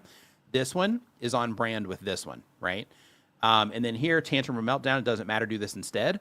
This one isn't clear that it's for that audience if that's who you're trying to reach from the outside. So they might still click on it because, topically this is something they might have to deal with, but it's not crystal clear that it's for them. And therefore, I'm not a parent, but I can imagine that every parent has a kid that throws a tantrum or meltdown at some time. And because of that, some of those parents might be clicking on this, but in reality, those parents are not who you're trying to serve. I think from what I'm looking at here.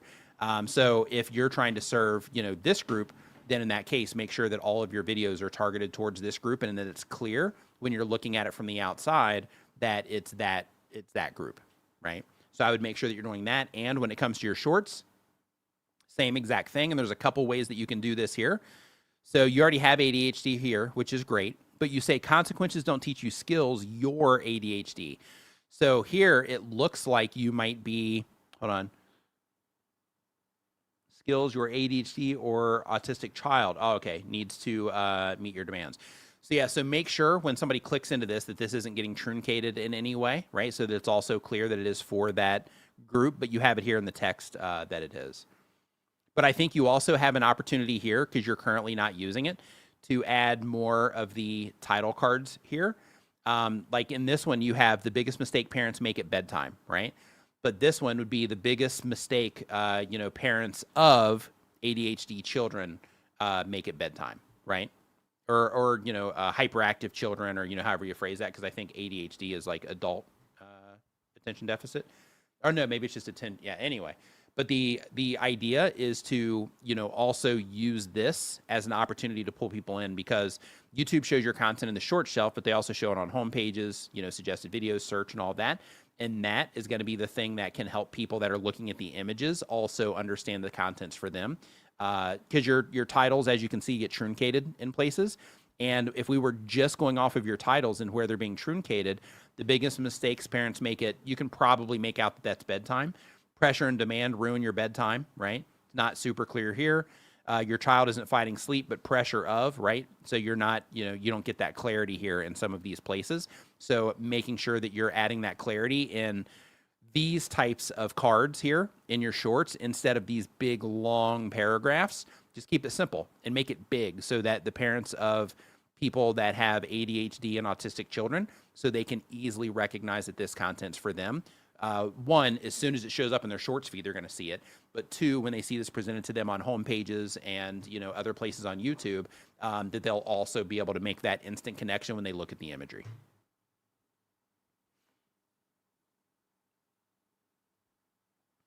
Manager's Mic podcast. So when you get the chance, first, welcome to the Demonetization. When you get the chance, let me play my thing here. Welcome to the Demonetization. Shout out to Travis MCP, MVP in our world, for making that audio plug that you just heard. But when you get the chance, go to nimonvip.com. It's going to redirect you to the Facebook group. If you can do that before the stream, we'll get you in there after the stream today. And we also have a Discord as well. Personally, I prefer the Discord just because it keeps everything like threaded and organized. But, you know, if you are on Facebook, you can also join that over there for, you know, if you have any questions or, you know, anything like that, that we can help you with there.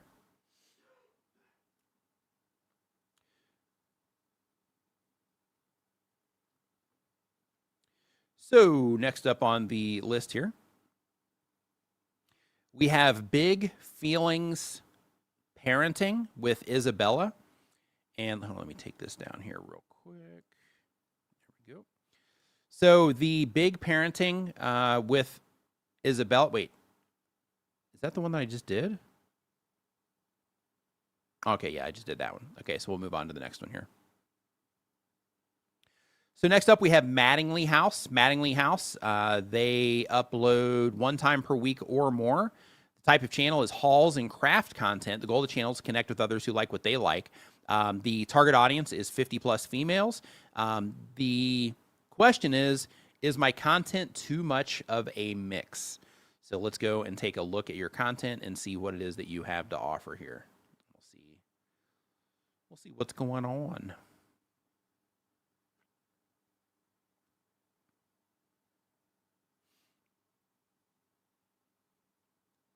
Okay, Mattingly House, here we go.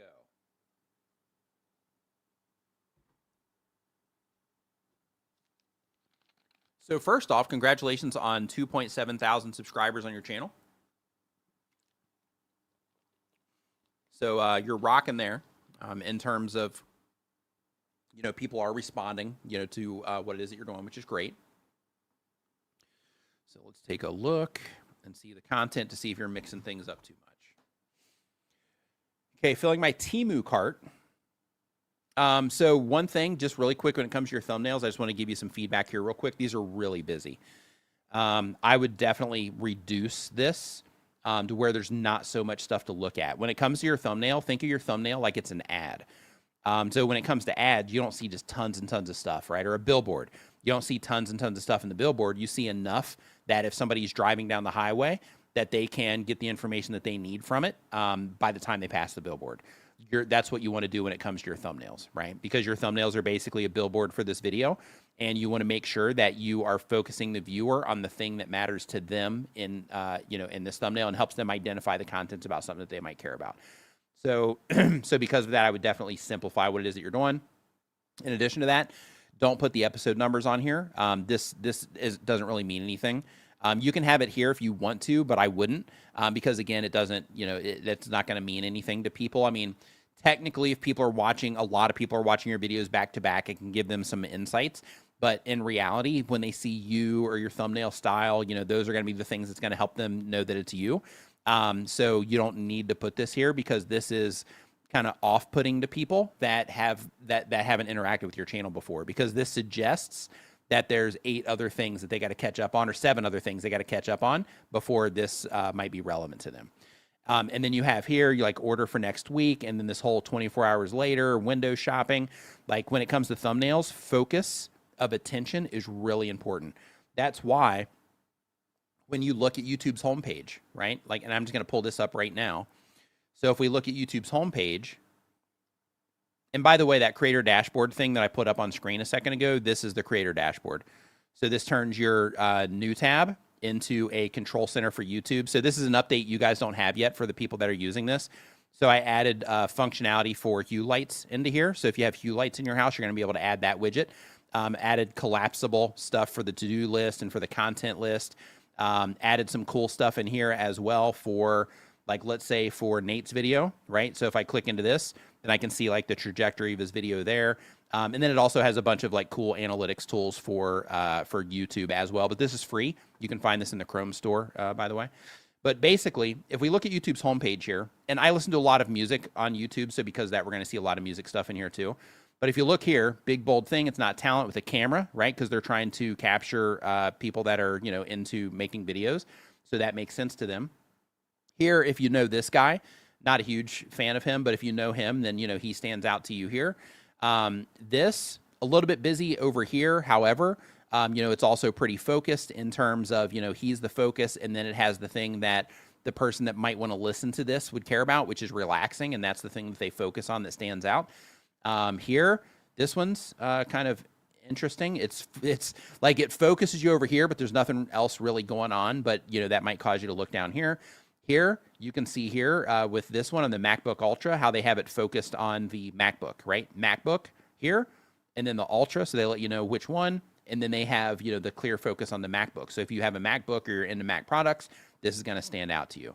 And then as we keep going down the list here, we have also this one, which is kind of busy. Doesn't have a lot of views on it though. But for, you know, an hour, he's moving. But here he's focusing on like the imagery here. People might, oh yeah, people know him. Yeah, I know who this is.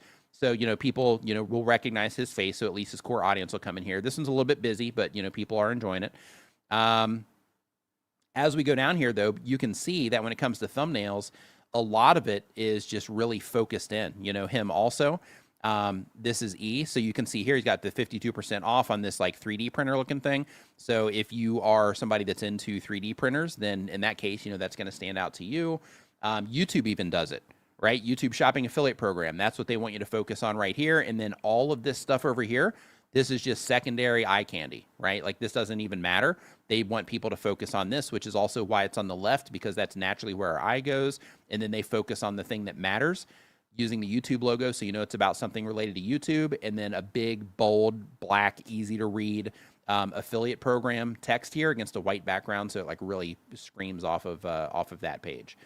As we keep coming here, clear focus on, you know, the instrument and the, you know, Islamic, you know, text there for music. Again, I mentioned that I listen to a lot of music. As we keep going down here, you know, this one's also, you know, pretty focused here. It's a music one, so we'll just keep on trucking. We got Rob here focusing on They're Afraid. Why people leave me comments. Yeah, I think you should put YouTube buttons on these to help, you know, YouTubers recognize it, but a lot of people know Rob, so, you know, him being in there is enough. As we keep going down, this one, Guitar Center, they focus on their logo, but focus on this. So I have a lot of these types of musical instruments. So, you know, with this, they're focusing on the brand name here, which, you know, helps me identify it. And then they have the person playing it. I think they could do this better, but, you know, this is, you know, at least a little focused. If we keep coming down here, you can see my friend Justin. So here he focuses, as you can see, the attention here on the DaVinci logo. People that know Justin, right? So 2 identifiable things, and then DaVinci Resolve beginner tutorial. So in my opinion, he should put the red on DaVinci Resolve instead of being on tutorial, but they know what they're doing, like they're crushing, so they're doing great. But you know, you can see how clear and focused that is. As we keep going down the page here, simple multicam, and then the group of, you know, cameras right here. So also super simple and focused. And then as we keep going down, you can see a lot of the music. Again, even with Ryan George over here, I got to check this one out. But even with Ryan George over here, you can see here, you know, he's focusing on himself, and then he has the Netflix logo there to capture people's attention. So like as you keep going down, you see that most thumbnails that are not music are just extremely simple and focused, right? Yeah. They focus the viewer's attention. The ones that are getting, presented to people, they're focusing the viewer's attention on very specific things. Even with the music stuff, right? A lot of this, they're also focusing on like the instruments to help those stand out to people. In some cases, it's the vibe. But you can see what I mean here, though, in terms of everything just being simple and focused in terms of what's on the homepage. A lot of these music thumbnails just set the vibe by the image alone. Like you see the image and you're like, oh, this should be good. Right. And if they don't immediately deliver on that, when you click in, if you're not like, oh yeah, this is going to be good, then you're out. Yep. Yeah. So like, like when you're doing stuff like this, right? Like if you compare this to what's happening, right, with that, the simple version. We'll just do it. We'll do it this way. We'll do it in your own niche. So warning, Temu try-on. So here's what we're going to do. We're going to do Temu try-on. Right? And then we come here. You have the actual Temu logo, right? And we actually have we actually have multiple people in Tuber School that have some Temu videos. And with them, they're doing a similar thing as well now, to where they're, putting these logos into, their thumbnails, and, they're getting a better response. I mean, they're making good content too, but, they're getting a better response by simply just helping people identify, these It's things. a logo identity. Like if you buy from Temu, you know that logo. Yep. Just like the McDonald's arch, the Starbucks logo, whatever it is, the Netflix logo. Yep. Same thing with people who purchase from Temu or Amazon. And comparatively, let me close this down, and we'll just do this as a split view. So comparatively, right, if you look at these two thumbnails right here compared to these thumbnails here, right? So here we've got the Temu logo. We'll move down to this one. So we have the Temu logo, right? It has the Temu Hall text up here, and then she's focusing on like the dresses and stuff like that. Whereas here, you're focusing on the text, you're focusing on you here, where it's like not, showing any of the, stuff. And you're focusing on like, the additional stuff in here, which, none of that stuff really matters. If we come down here, very similar things. This one's a little bit messy, but when it comes to here, it's all imagery and then the Temu logo. It's all simple. Yep. Here, big focus on just the Temu logo, right? So that simplicity is something that can be extremely effective when it comes to capturing people's attention, right? Same thing here, Shine versus Temu, right? And they're showing that whole thing, showing the different outfits. They're, again, focusing on the, the logo text and all of that and the colors of the logo. This one's a little bit weird, but as we keep going, they're all look at all these Temu logos. Almost all of them are simple. Yep.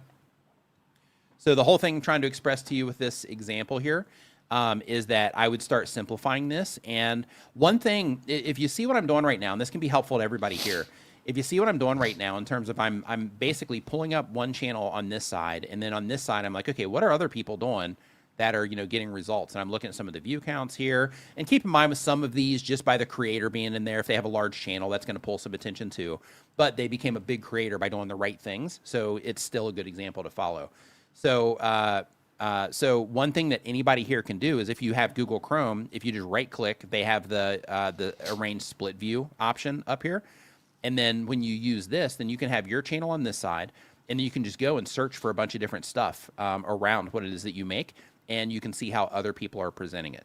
But I know that I'm going on a lot with this, but your original question was about, is your content mixed? But I see a bigger problem here that I want to bring to your attention, and then we're going to talk about that. But I think that I brought that to your attention in terms of, trying to simplify things. And I'm just going to do one more here, just for the sake of the conversation. Flower room build, and let's just see what's happening here. So first out of the gate, this is what you're competing with. Not just in, search, of course, but like, YouTube is showing this stuff to these people too. Look at how colorful that is. Yep. YouTube is showing this stuff to the people that are interested in this too.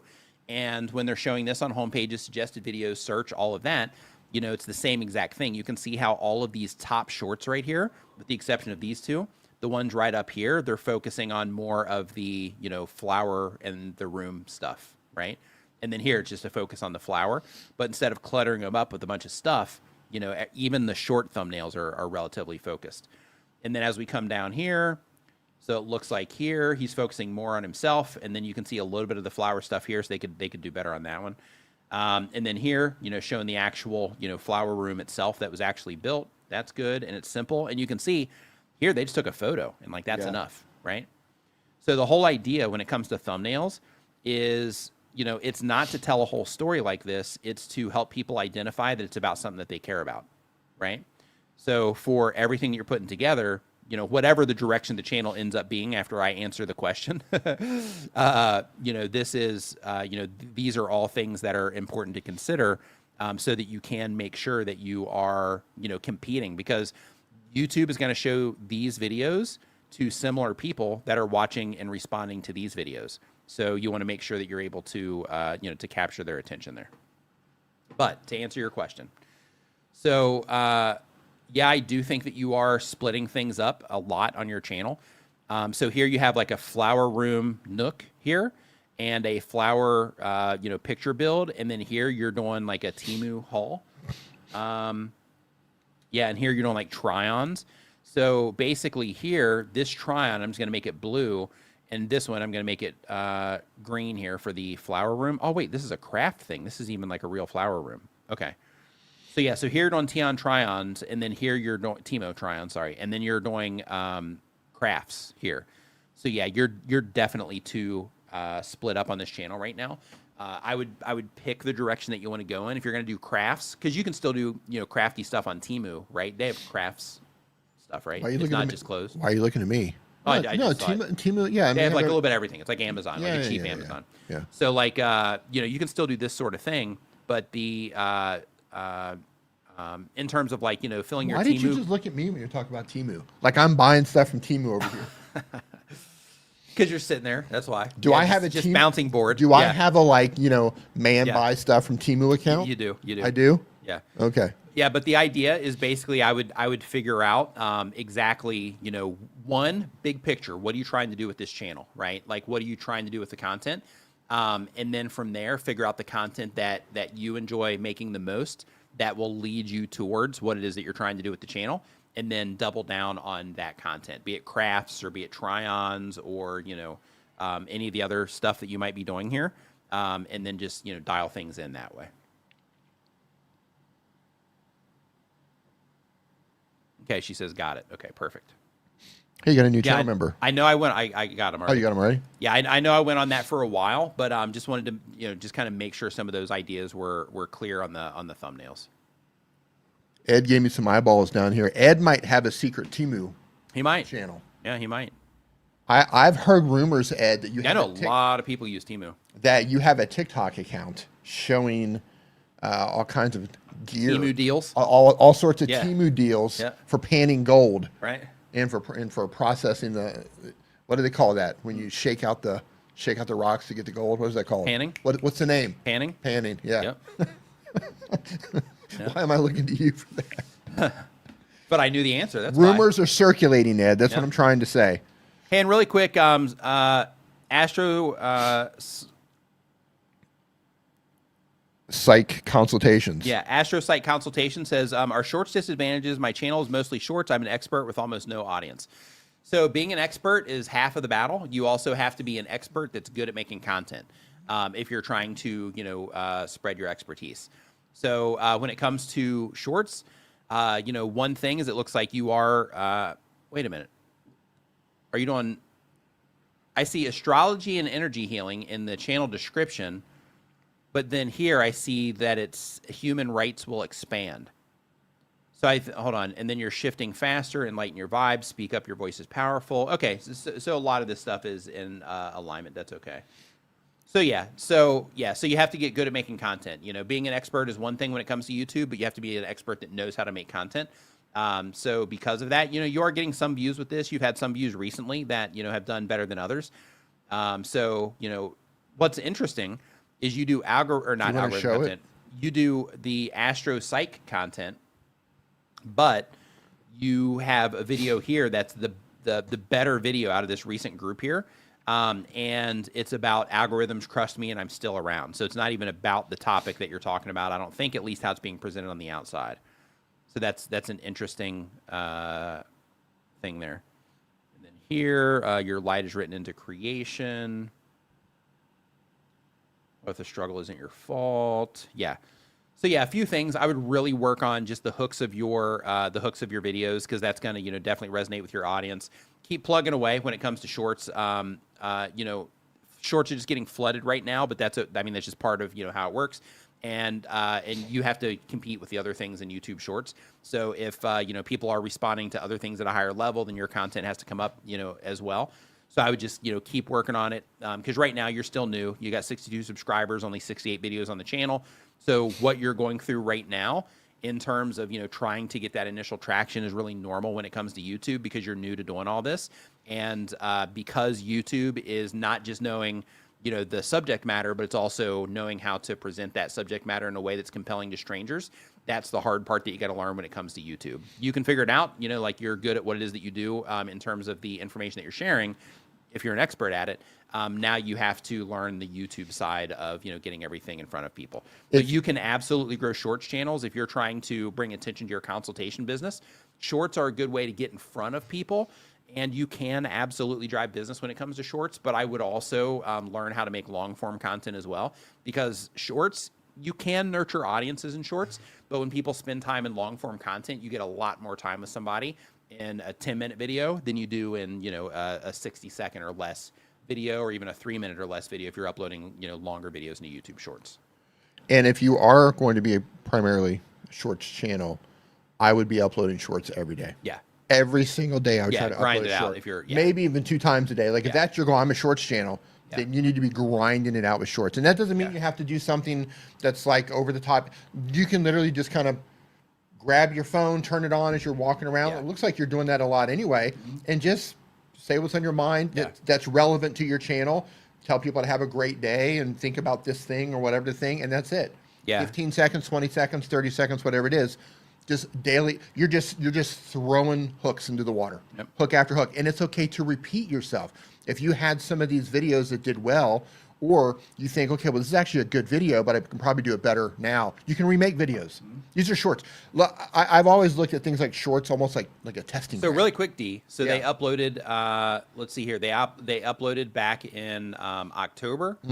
They uploaded in March. Right? That's what I'm saying. They need to be uploaded. They uploaded again in May. Then they had like twice in May for shorts, and then twice recently. So yeah. So like D's talking about here. Yeah, you gotta. Yeah, if you're doing shorts, like publish shorts. Yeah.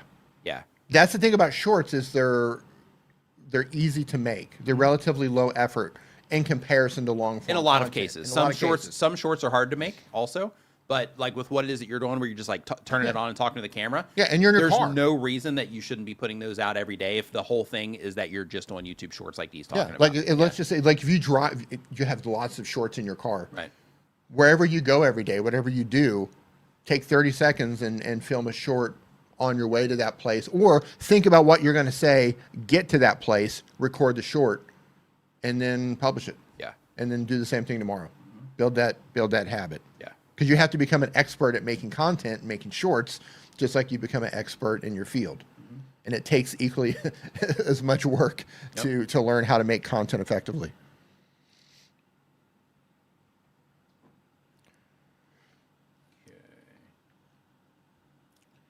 Next question is, and keep in mind too, because you're new to this, so hang in there. Because all these things, it's just part of the process. It is. It's part of the process, and the more you do it, the easier it gets. Yes. Like right now, you might be thinking, "Oh, I've got my gosh, an extra short a week. This is gonna be rough." I don't know how I'm gonna. But the more you do it, the easier it's going to get, and you will get to the point to where it's just. Once you build that habit in, right? That's essentially what you're doing. You're building a new habit of recording a new short every day, whatever, 30 seconds. Doesn't have to be long.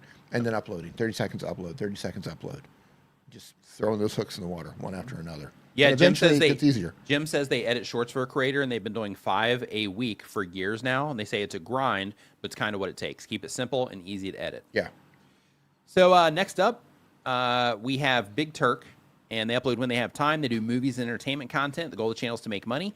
And they try to focus on retro movies. And they say, we got monetized from one video. Congratulations. Wow. Superman movie visual podcast. All the subs came from the Philippines, but we don't know how to move forward with our other content.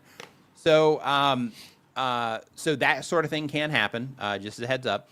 But when you are, publishing your videos, just all you have to do right now is look at that video that you published. Let me actually just take a look at it. Give me 1 second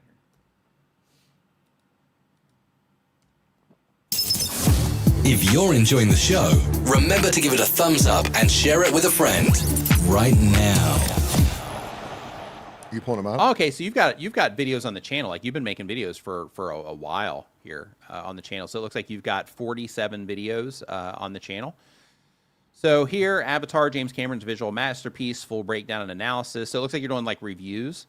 Why the Lake House deserves another look. Okay, yeah. So you're doing reviews.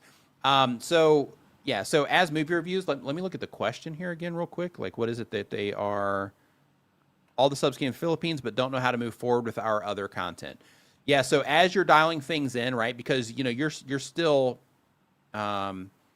Like, for example, like when it comes to your thumbnails, like you are doing some things right in terms of, having like, the show logos, things like that. But other things that you have to think about is, from Batman to Bloodsuckers, how the Dark Knight and Prestige could shape Nolan's, 19s, 20s vampire movie.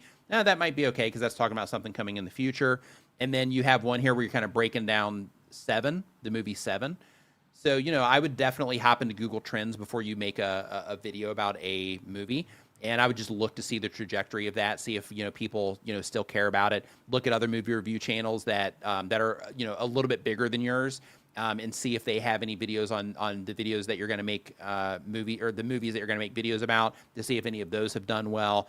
Because with a channel like yours, a lot of times, you mentioned that you're focusing on like, older movies, which is fine, but you just have to make sure that people still care about those older movies, right? So because of that, I would definitely make sure that you are, just vetting the interest of these, and it'll be worth that research before you commit to a movie. So I wouldn't just have a movie list and say, okay, we're making videos on all these.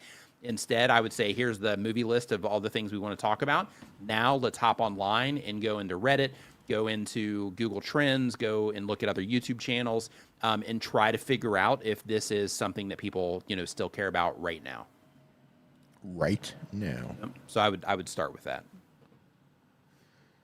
Retired life in Mexico. How you doing? Next up, we have Marcin MKJ. They upload 1 time per week or more. They've been on YouTube for less than 6 months. They do economy and social issues content. The goal of the channel is to quit their job and be a full-time content creator. And the question is the audio okay? Is this okay growth? One side, it seems okay. The other, plenty full of AI channels doing 1,000 times better than me. Okay, so but overall 30. Okay. So first off, in terms of the audio, we don't listen to the audio just for copyright reasons on the stream, because we just try to keep everything as clean as we can here. In terms of, is it okay for growth? So one thing that I want to mention in terms of growth is that if you're getting growth, then you're heading in the right direction. From there, then you have to figure out how to accelerate things if you're trying to do it quicker. But right now you've got, over 1,000 subscribers. So in terms of, is this okay for growth? I just want to let you know that most people that start YouTube channels, they don't ever reach 1,000 subscribers. So because of that, you're already doing better than a lot of people that start YouTube channels. So right out of the gate, yeah, you're doing okay. But let me see what it is that you're doing here, and let me open this up. Yeah, some of your videos here, 3,000 views here, 1.6 thousand here, 4.4 thousand here, 1.5 thousand here, 1.9 thousand. Yeah, so you definitely have that potential. So one thing that I would definitely start doing, because people are responding to, some of these videos, is I would start looking for similarities. Like here you're talking about, social media folks. Here you're talking about politics. Here you're talking about the general cost of living. Here you're talking about politics. Here you're talking about social media. So it looks like maybe you have a social media pillar, a politic pillar, and then maybe one on, just general, problems that people are dealing with possibly. Yeah, like between these two. So yeah, so you might be okay there.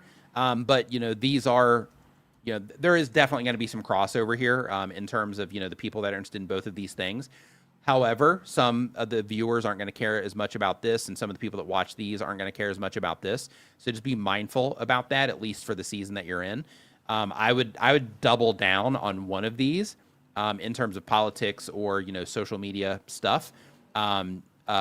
just until you can pick up some like serious momentum on the channel, and then from there start dipping your toes back in the water on that other one, so that you can just get known for that thing right now, and then expand out from there.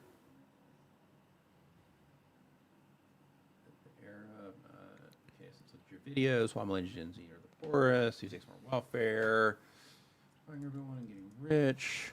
Yeah. So out of the videos that are doing well here, so it looks like just general like problems in society seems to be winning on some of this. This one, has a hand in politics, and then once we hit here, we start going into politics. But really, it looks like the general. Then we're back into politics down here. But it looks like the general direction is the general problems in the world issue over the political content. At least is what it's looking at like, at least in the last 90 days in your most popular videos. And then when it comes to shorts, yeah, this one's kind of all over the place. So one thing that I would also do is I would also dial your shorts in for the audiences that you're trying to reach over here. Because right now there's a little bit of a disconnect from some of these. So yeah, I think just dialing things in a little bit in your case is definitely the move.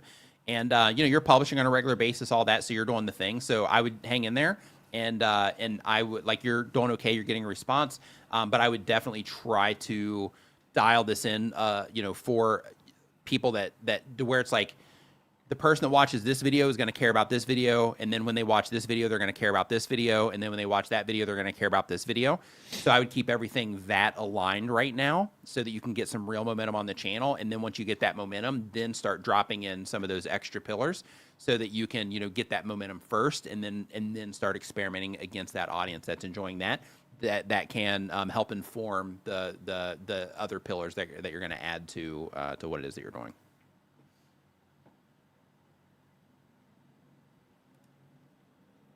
Roberto says 90% never reach 1,000 subs and 97% never get to 10K. That's crazy when you think about it. It is. Right? Yep. Takes work.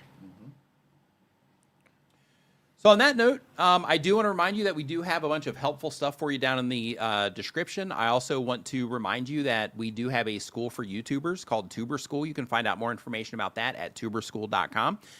In addition to that, if you are somebody that is stuck, or you are new and you're just trying to figure things out and it's not going the way that you want yet, I just want to remind you that YouTube comes with a learning curve, just like anything else that you do. If you start a new job, new hobby, anything like that, there's a bunch of stuff you have to learn in order to get up to speed on it. YouTube is the same exact way. So because of that, just make sure that you are focusing on the right things, which are not looking for hacks and tricks and things like that, because those types of things don't exist, but instead working on the skill sets involved in becoming a content creator, because there's a lot of things you have to know how to do. You got to know how to come up with good video ideas that align with your audience. You need to know who it is that your audience actually is. You need to learn how to make thumbnails, titles. You got to learn how to capture people's attention when they're coming in the videos. And there's a lot of, and make the video itself good. And there's just a lot of, nuance that goes into that. So make sure that you're just focused on those things, because those are the things that are going to move the needle for you. But D, great stream. Yep, great stream. Put this on. Yep. Everybody have a fantastic rest of your weekend. We'll be here next Saturday at 9 a.m. Eastern. So if you enjoyed this stream and you want more, then definitely make sure that you swing by then. And have a great rest of your weekend. If you are a dad, happy Father's Day tomorrow. And we'll see you next time. Yep. Have a great weekend.